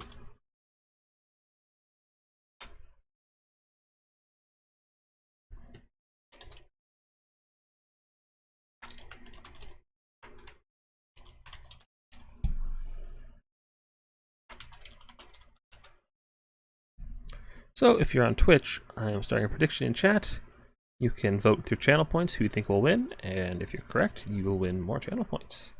Which is basically to say, you win jack shit but online bragging rights. So, Skaven or Lizardman, who you guys got for this first game on Itza? Itza, I suspect, favors Lizardman more than the next maps will have, because it's nice and open. It favors some of the more skirmishy playstyles, lets me use things like Command Skinks. They're faster cav units, as well, Pterodons can be used on any map, but it really gives them enough space to actually like swarm and surround the Skaven pretty effectively.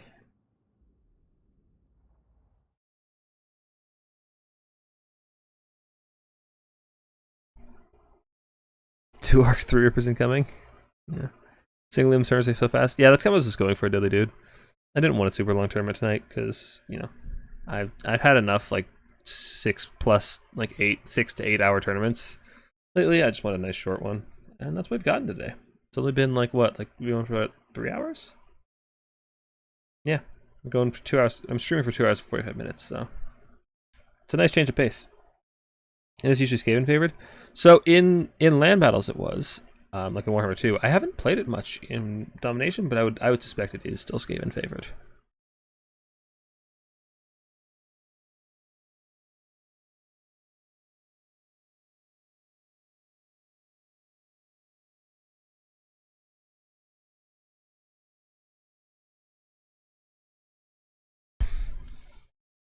Alright.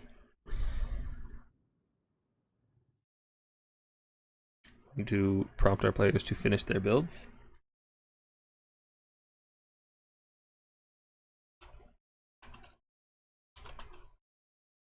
God damn it. Okay, Sandwich is done with his build. He's using the restroom real quick. I was typing in to DM him to tell him to move faster. He says he's going to use the restroom. God damn it. Alright. You stuck with me for a few more minutes, chat. Have you actually seen this match before? Yeah, I haven't seen it in Dom either. I suspect, well, Skaven are generally a much stronger faction these days anyway. And I suspect it'll still be pretty Skaven favored. Globes did get nerfed coming to Warhammer 3, so that probably helps them as well as the Saurus buffs. So they could probably dominate the infantry battle a lot more heavily. It's going to be very hard to bring any kind of dinos or any flyers, any of your pterodons or rippers, just because of the Skaven rattlings and Giselles, as well as Howling Warp Gale. So I suspect it'll be mostly a ground-based lizard force. Just try to swarm, nothing super fancy, just, you know, swarm with a really wide army. A lot of fast tools to get in the back line. Really spread those rat ogres thin, because Skaven only have 4 rat ogres, so that's the only mass they have. Try and get on trying to protect their weapon teams. Then really just try and get in the cookie jar. But I suspect it is still probably Skaven favored.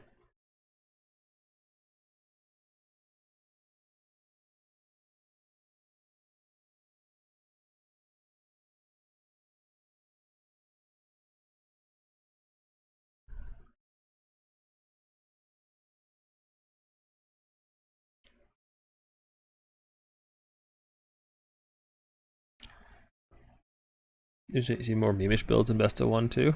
I don't know. Personally, I try a lot harder in Best of 1s because I know I can't fuck around. Especially when it's single elim.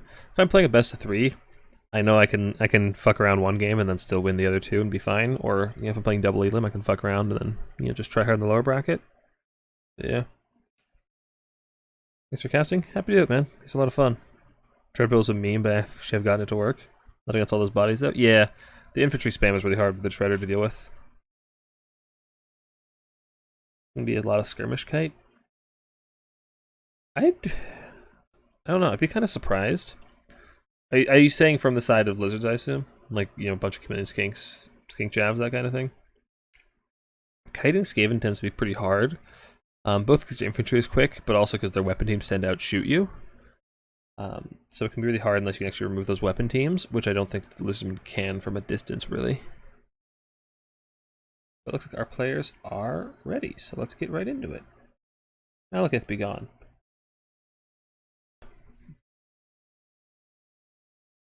Alright. Nightmares, Commands, etc. Maybe. Like I said, I haven't played this matchup a ton. Even in Warhammer 2, I didn't really play this matchup much. Alright, what do we got here?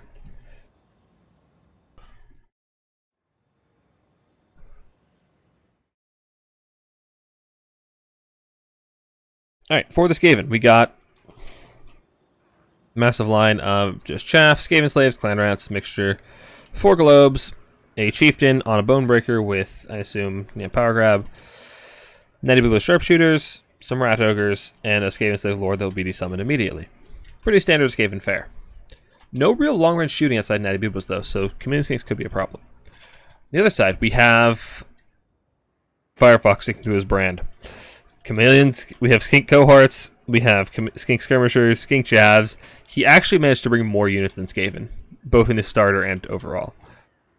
5 Skink Cohorts, 5 Skink Javs, Saurus, 5 Red Crested Skinks, and then the cheapest caster he could buy.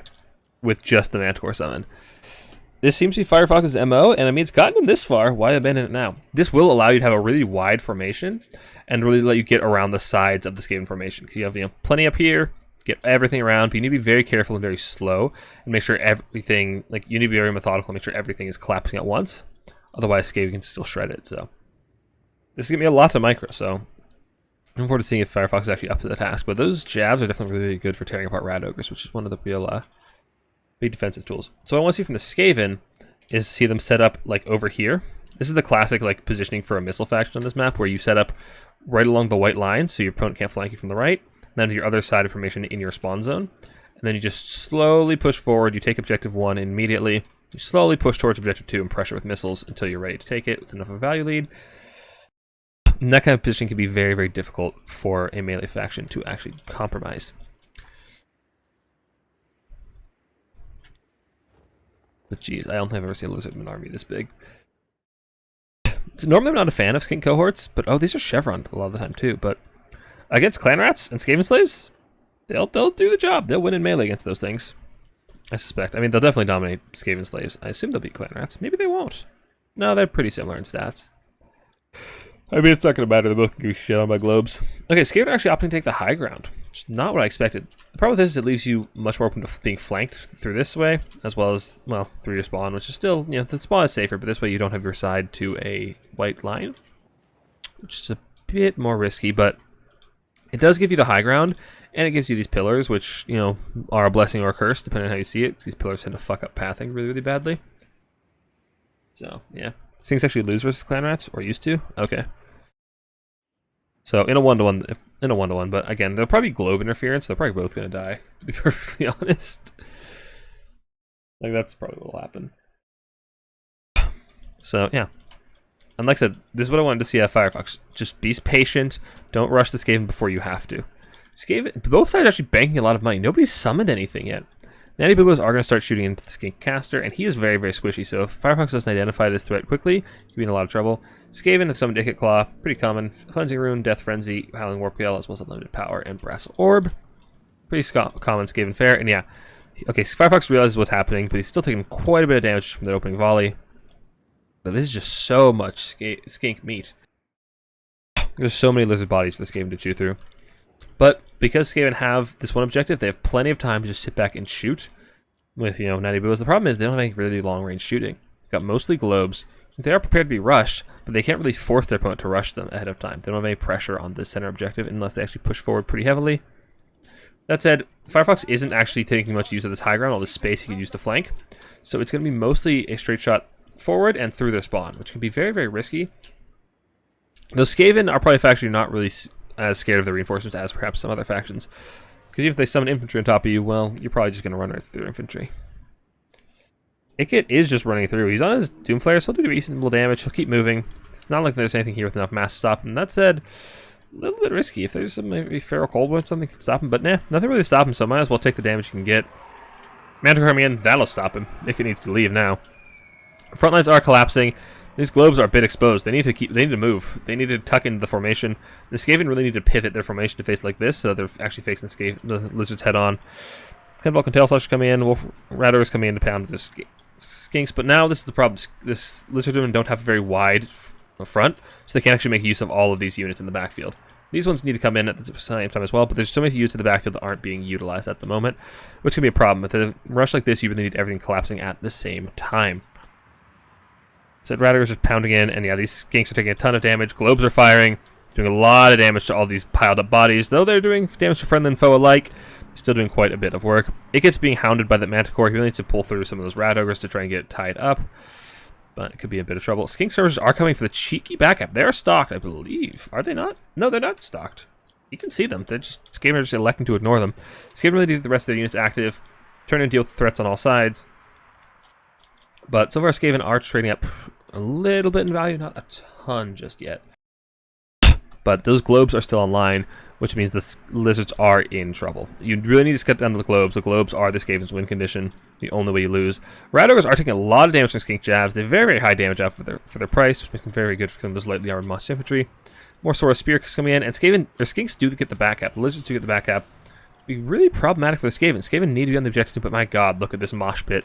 Look at all of that Skaven friendly fire damage. Miracrest's Kings arguing onto the globes in the back. The globes are a little bit exposed. There's not anything really on top of them. If Firefox has some mobility tools, maybe some... Oh, we got double... Okay, double Terrasaurus isn't a bad idea. So we got Flensing Rune coming down, but... I'd love to see some Feral Cold Ones coming to help these globes. I'd also love to see these globes spread out. Don't be in this little blob. This is just the cookie jar. And now there's a Saurus in the cookie jar. None of these are firing. You really need to peel them off. That's it. Okay, Lizards have taken the value lead after killing off that globe. Skaven should be able to retake this objective up here, though, and they are taking the objective in the middle. They do currently hold it. So... Lizards still have their work cut out for them, and Lizards are taking heavy losses. Skinks, while they do have reasonable melee stats and good HP, they don't have very good leaderships. They are getting routed off pretty quickly, and they aren't dominating the Skaven in melee just as much as Saurus would. Flensing Rune coming... No, well, yeah, Flensing Rune coming down, dropping the armor. And the Skaven Death Blob is doing very good work. Where is Ikit? I assume that Manticore that someone is going right for... Okay, there's Ikit.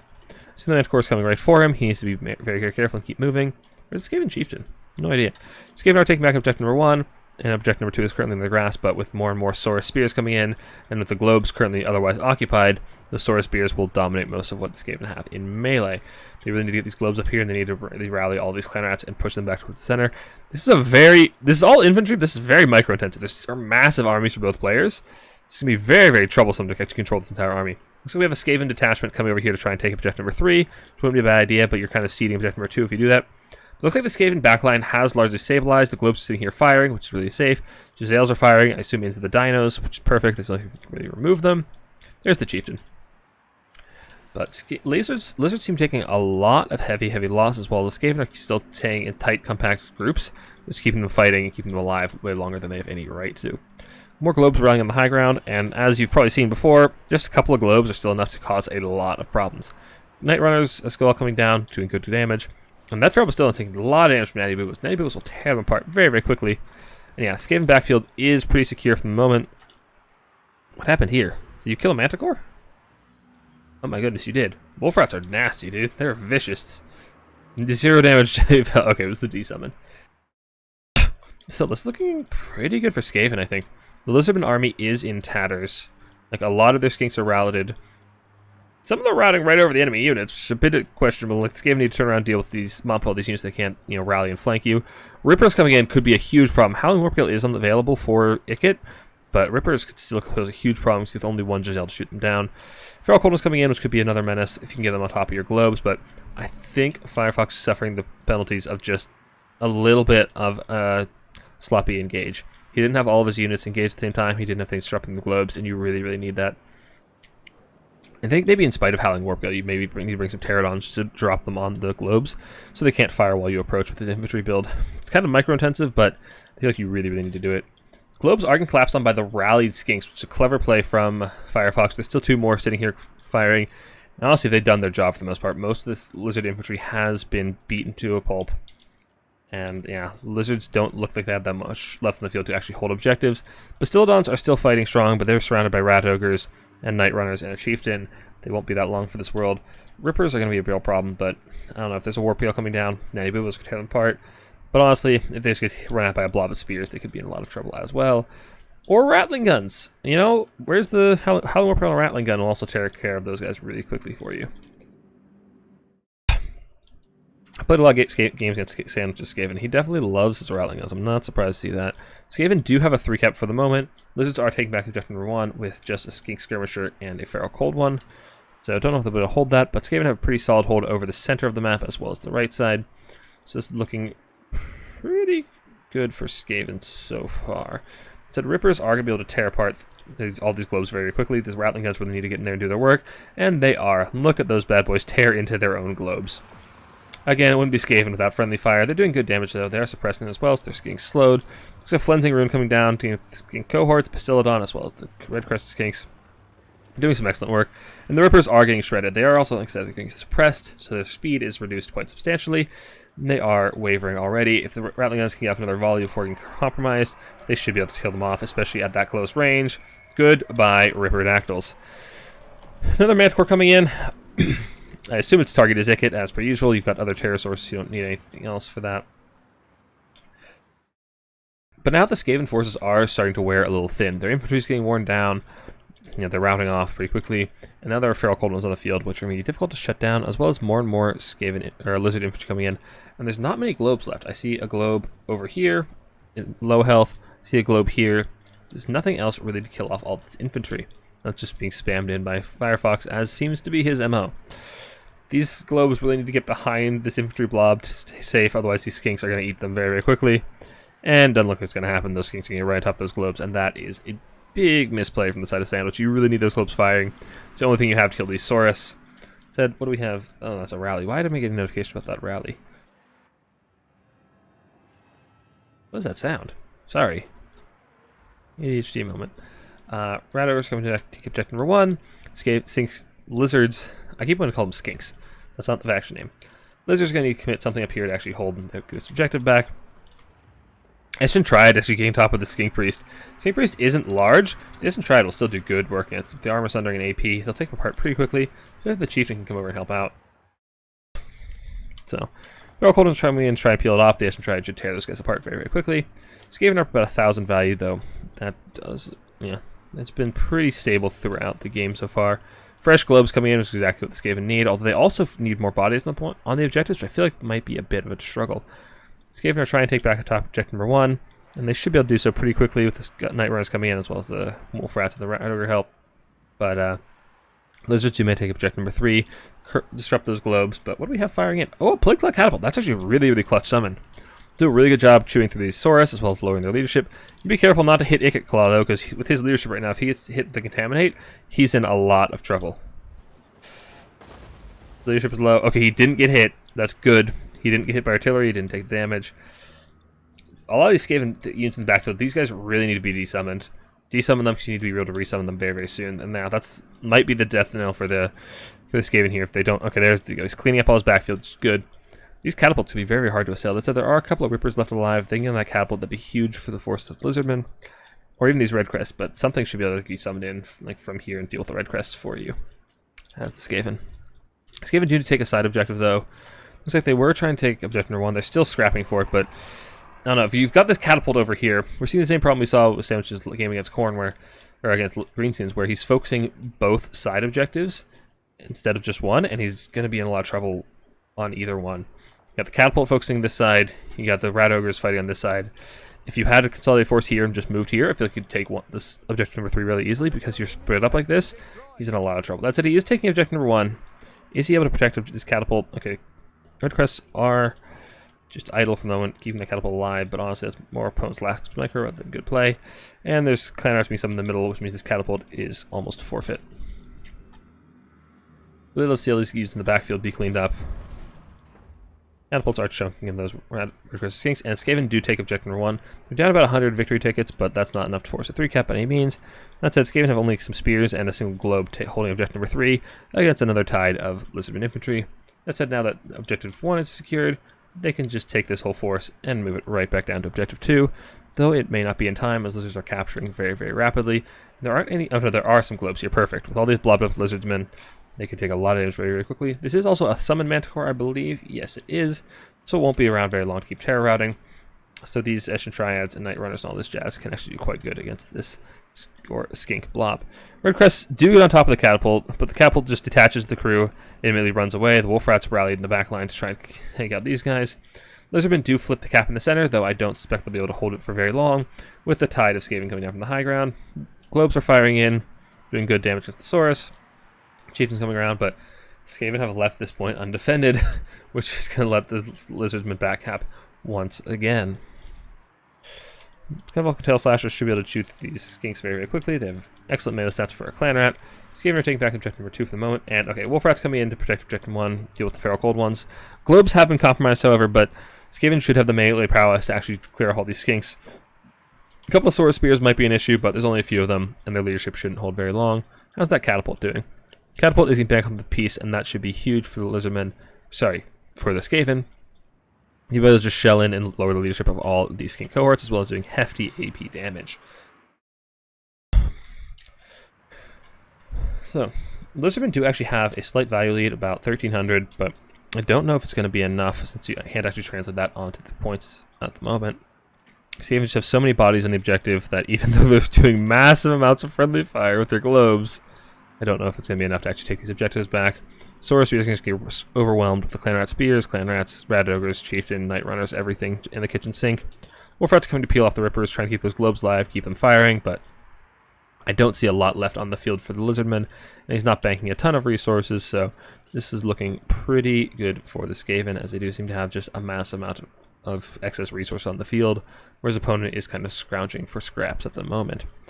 In this catapult, oh, the Red Chris Kicks rally.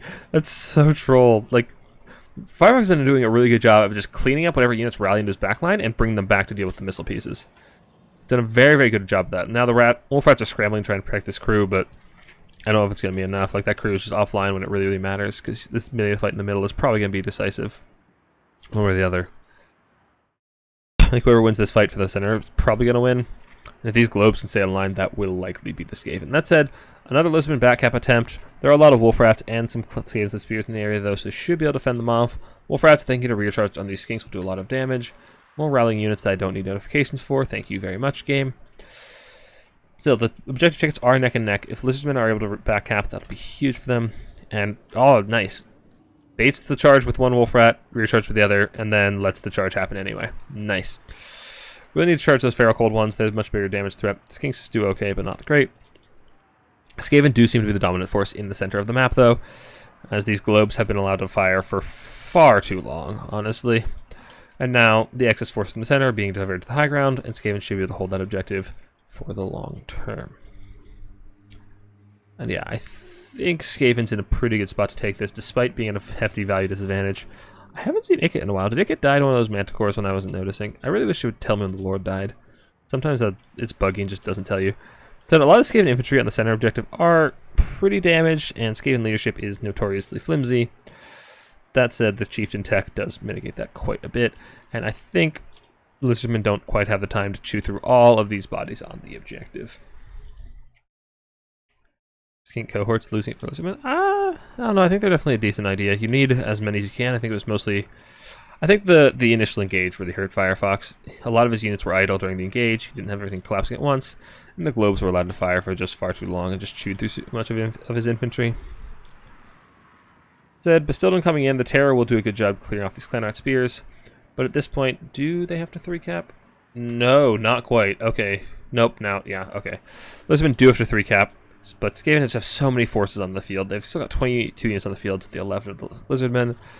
And honestly, this is forcing them to just abandon this point, because they have to dedicate everything they have to taking objectives, which means that this single Clan Rat is just going to waltz in and take Objective 3 when it's undefended. So even if Lizardmen take the center objective, they're going to have to divert resources over here to defend Objective 3, and that catapult is still shelling in shots. There's literally nothing to threaten it despite being completely over here undefended. And more globes coming in. They'll do a good job cleaning up all this lizard infantry, but honestly, I don't think Lizardmen have the forces on the field or in the bank to actually take these objectives back anytime soon. And that will likely be our first game going in favor of the Ratties. And look at this mess of infantry. Okay, Firefox realized he doesn't have the time. So that is our first round. First game going in the favor of Sandvich.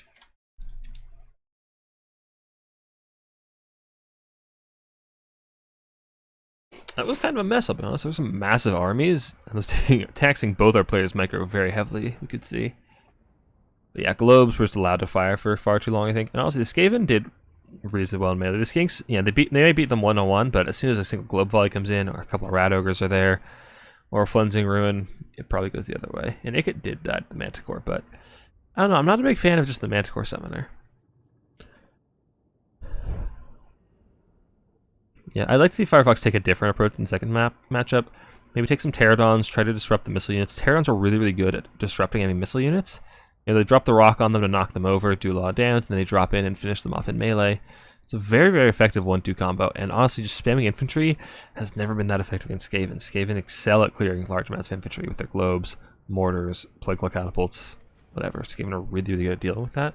So I'd like to see Firefox take a different approach in our second game.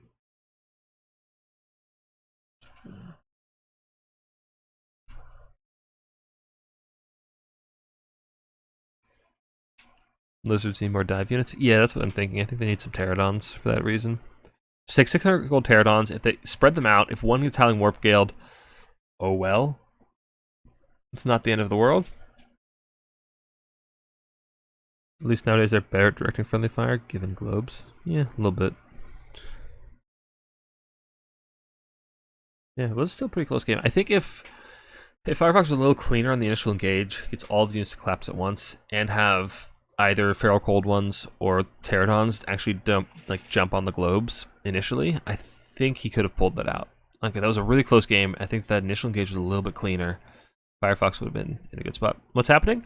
What's happening is the finals of our Friday night single faction tournament. So we've got Sandwich on Skaven, and we have Firefox on Lizardman. So we got game 2 going into Broken Leg Gully. Skaven and no Air Force? Yeah, Skaven struggled. I mean, Howling Warp Gale is really brutal, as well as Rattling Guns, but they're also single target, unless you clump up, which you shouldn't do.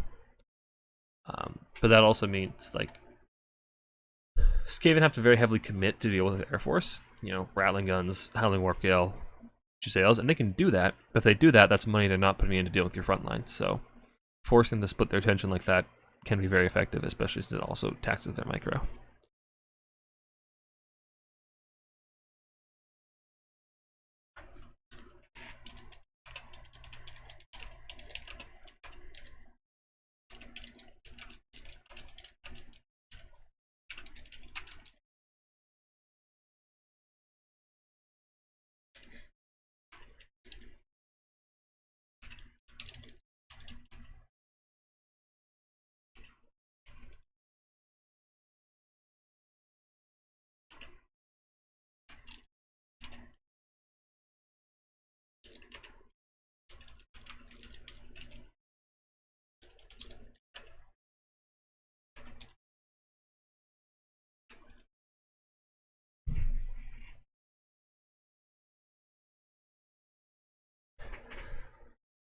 So,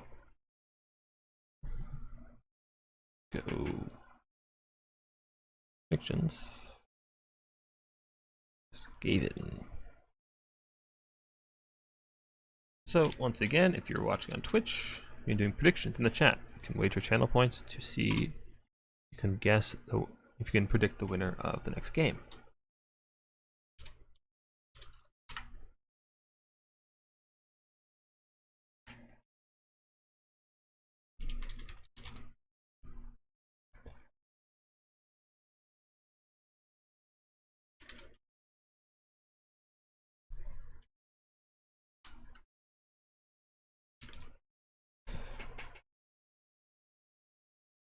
So, go ahead and put your predictions in chat if you're interested.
Alright, curious to see if Firefox takes a different approach in this second game.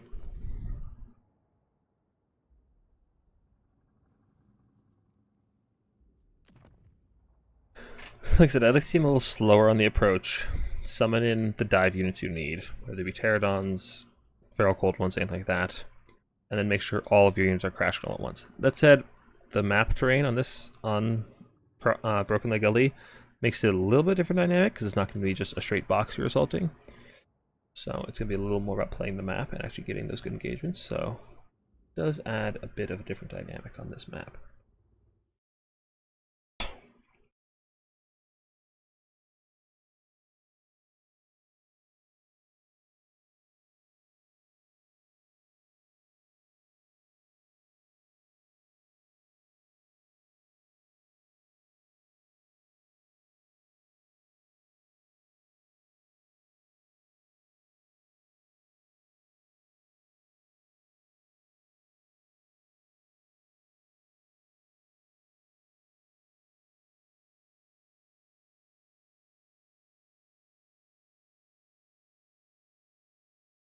I switch in two Bastiladons, one Ripper for the red cards Skinks. It works with that Skaven build, but I don't know if that's enough, to be honest. He brought in some Bastiladons late, which honestly I think you'd be better off just bringing in the Bastiladons before you engage. But honestly, the Bastiladons also kind of got torn apart by the Jezzails as well as the Rat Ogres, so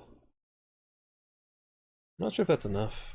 But yeah, I would look to see, like I said, him bring all the elements he needs on the field before he takes the fight, because you have plenty of time. Like, you're not, ever since they extended the game, the length of the game mode, you're not rushed super hard, so you can really sit back and summon what you need before you take the fights. Just since Skaven already had their peeling tools on the field, they already had the Rat Ogres. Usually, you know, it's not a bad idea to rush Skaven if they have a greedy start with mostly missiles and a couple of infantry, and don't have those Rat Ogres actually peel. Some of the few matches where Stalkers might work. Stalkers just do so little damage. Like, the damage on their missile is so underwhelming, and their melee stats aren't very good either. So for 675, it's really hard to justify them, in my opinion.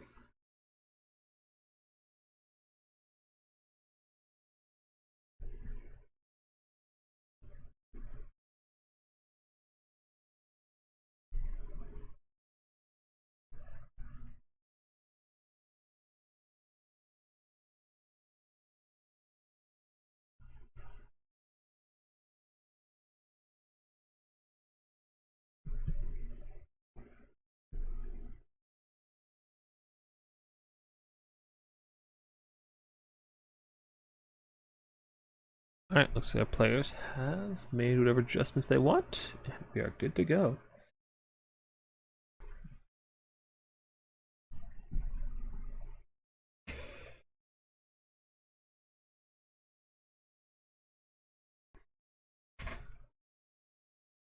So, Skaven build looks pretty similar, with the exception of the RR Rat Ogre being summoned, and a Packmaster, actually. So looks like Sandwich went a lot lighter on the infantry, but he brought a Packmaster and the RR Rat Ogre, the Pitfighter's Hell's Deep, which is a really good substitution. They're really good at beating on dinos as well as Saurus. They perform a lot better in melee as well as having ITP. And the Packmaster, an anti-large Pterosaurus as well. No, they're not anti-large, but a large Pterosaurus provides poison. And Scrying Stone, interesting. Not a bad idea. Listen, this will cause terror, so it'll help round off all those skinks. As well, it has this to buff up, heal up and buff all of those Rat Ogres. So, for the Skaven, we have, he shoved up Natty Boobos, that's what it is. Natty Boobos aren't on the field anymore. For the Skaven, we have, still Skink Priest of Beast with just Manticore summoning. Still a wide line of infantry. Looks very, very similar. This looks like just about the same opening. No, actually, I think didn't he have 19 units last time? Maybe he has one less thing. Maybe he has some more chevrons. I don't know. Not sure.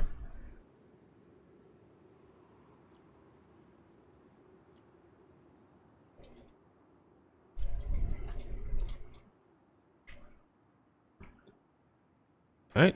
Looks like Skaven's plan is to go up here and take this sort of positioning. This is a very strong position on this map where you can control the ramp. It means you threaten 1 and 2, while also having your reinforcements to threaten 3. So you could threaten all 3 points from this position. Skaven's Slave Lord immediately summoned to proc the map-wide leadership buff from the Chieftain. Power grab. So now you'll see all these guys have a ton of leadership. Despite being Skaven slaves, they have 57 leadership, which is very fun.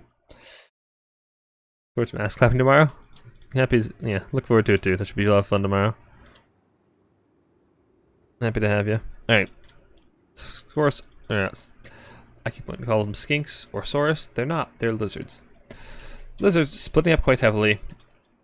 caster and some more units are coming to pressure up 3. The bulk of the force is going to objective 2, which I think is probably a mistake. If you're forced to assault up this ramp into this Skaven army, you're going to have a really rough time, because one Skaven slave and a Rat Ogre can block this passageway for a long time, while there's like 2 globes firing in. So this is not where a fight you want to take. You do not want to fight up this ramp. So if you're coming mid, I want to see the Lizardmen pivot like this to force the Skaven to come down into them. Because then you use the bottleneck to your favor, where now the Skaven can only have 1 globe firing at a time. And while their front line is engaged on multiple fronts. Like the Skaven are forced to like split up the front line going here, here, here, and on all sides, while only 1 globe can support them. So if you're going to take the middle, do not push up the hill to objective number 1. Just sit back and play the backside. Play the backside of the point, force the Skaven to come down to you, abuse the fact that globes have very, very low range. Packmaster and the Chief are still in the objective. I suspect Skaven are once again banking for their caster. Well, they did some of the Clan Vulcan Scale Slashers. Curious to see what the Lizardmen are summoning in. Firefox definitely seems to be fond of banking up a number of supplies and summoning in like waves or groups. Curious to see. I hope he brings like the Bastillodons, maybe some flyers, either Rippers or the Pterodons to come disrupt the globes. But getting those early Terror sources would be very helpful. Alright, we got Saurus Spears. There is Ikit. Yep, I assume similar. Yep, same kit as last time. Saurus Spears. Thing is, like, there's no like feasible world where the Saurus Spears get into melee before all of their friends are dead. Like, there's just too many infantry units here, so if your Saurus Spears are in melee because all their friends are dead, you have a Bastillodon that can fight over top of them, or flyers that can come over top of the enemy. Like, there's just not enough space to use all of this infantry or Firefox. Globes are pounding in, doing a lot of damage to Skink cohorts. There's damage to Skaven saves as well. I'd like to see one of these Skaven units come in, like, right behind the globes to back them up. Jab's actually firing in, doing a lot of damage. You know, these globes only have 70... Oh no, they have 100 armor, but they're still very squishy. They're very low HP pools. So the weight of fire from all these Skink Jabs is doing good damage. They've killed off a number of models already. Just really good damage. Clan Vulcan Tail Slashers should dominate most Skink cohorts in melee. But still, Skaven have not accrued any value because this value is bugged. There we go, find some value. These globes have not done any damage, apparently. Thank you, CA. But I like what... Yeah, now the Lizards are coming in on the side. They're coming in the main, coming in the side. This is good. Attack from multiple angles all at once. That said, I still think fighting this choke is a bad idea. Skaven really need to get the rest of the units into play, though, as much as they can. The globes are getting chipped down very, very hard.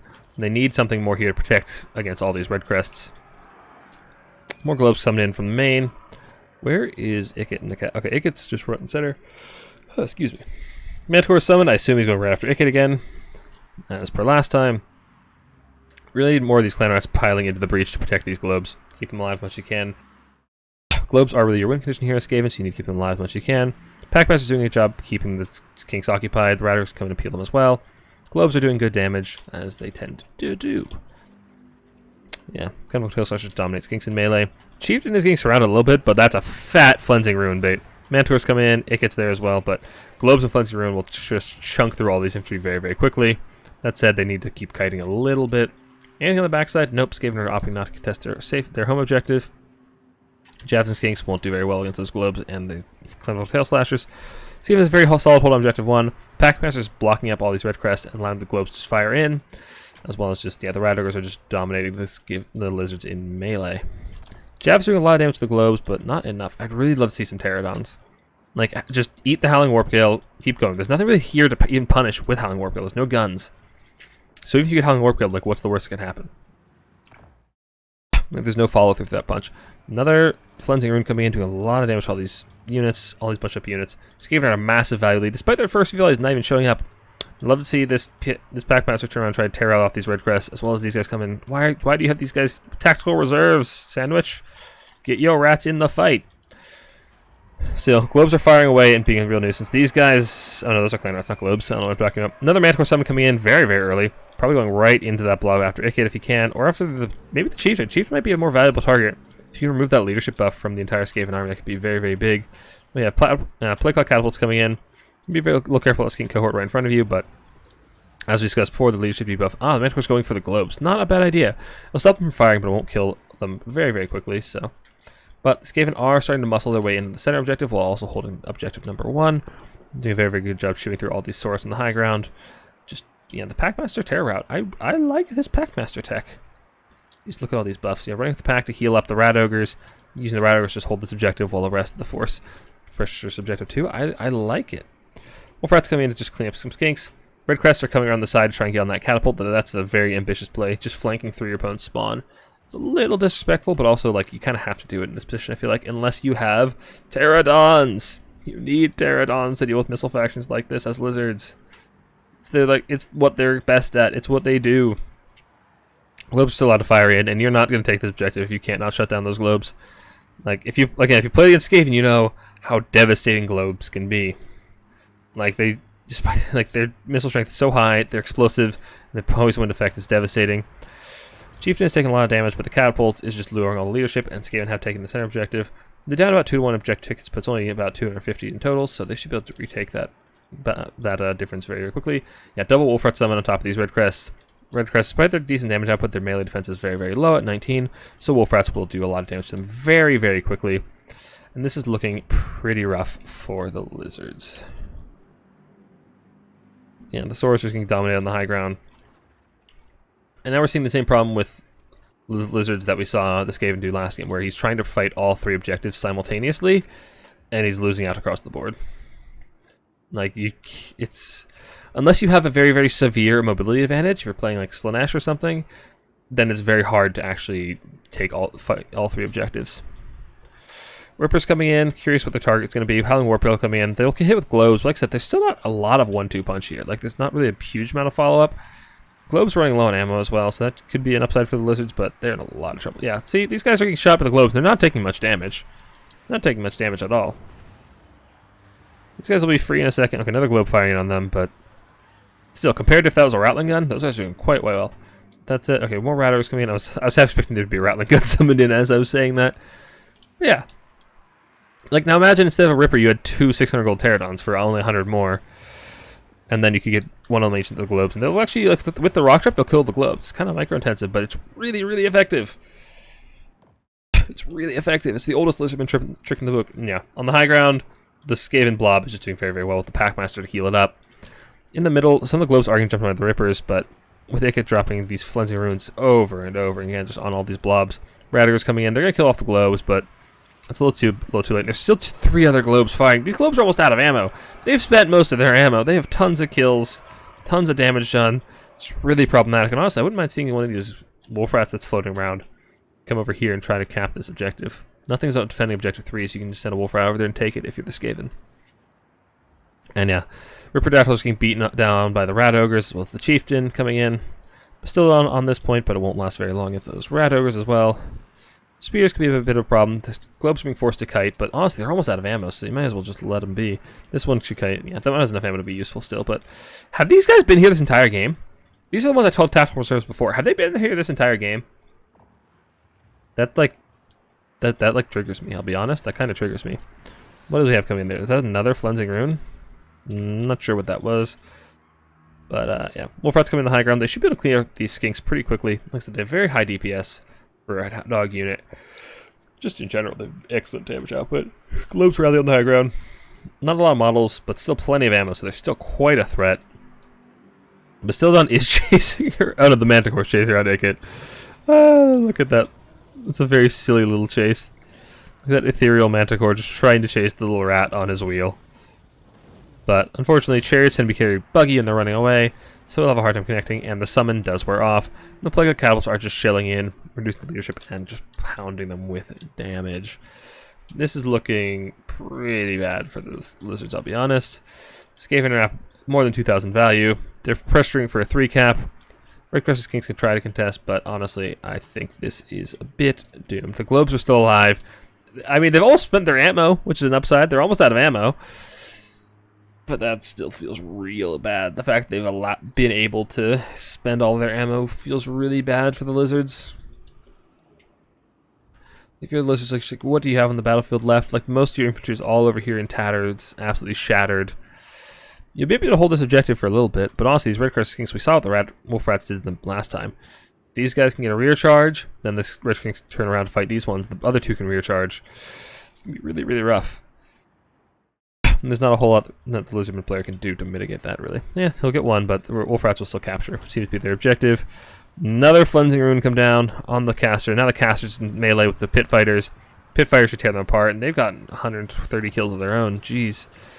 Doing absolutely glorious. Just absolutely, just murder for the Horned Rat. Murder for the Great Horned Rat. And now, oh no, this is a bit of a mismaker. You know, these guys chased off the point and allowed the Wolf Rats to back up.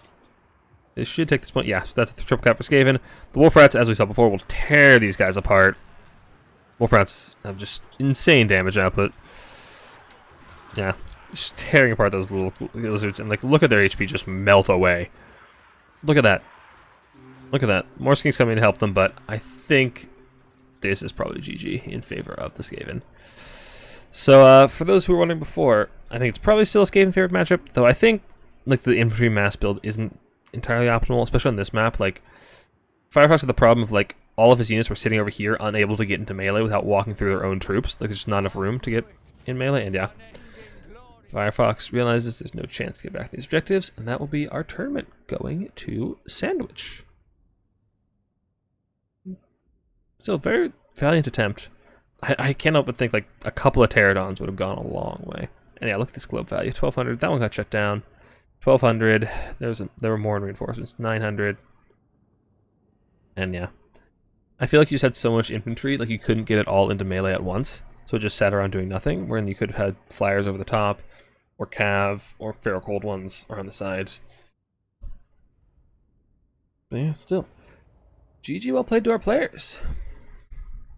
Thank you so much to everybody who played today. Like I said, that will be our series and our tournament going in favor of the Sandwich. What was I doing? Oh yeah, let me finish that prediction on Twitch.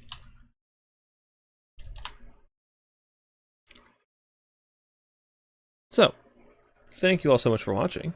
We'll be back again tomorrow with my weekly newbie tournament. That's starting at...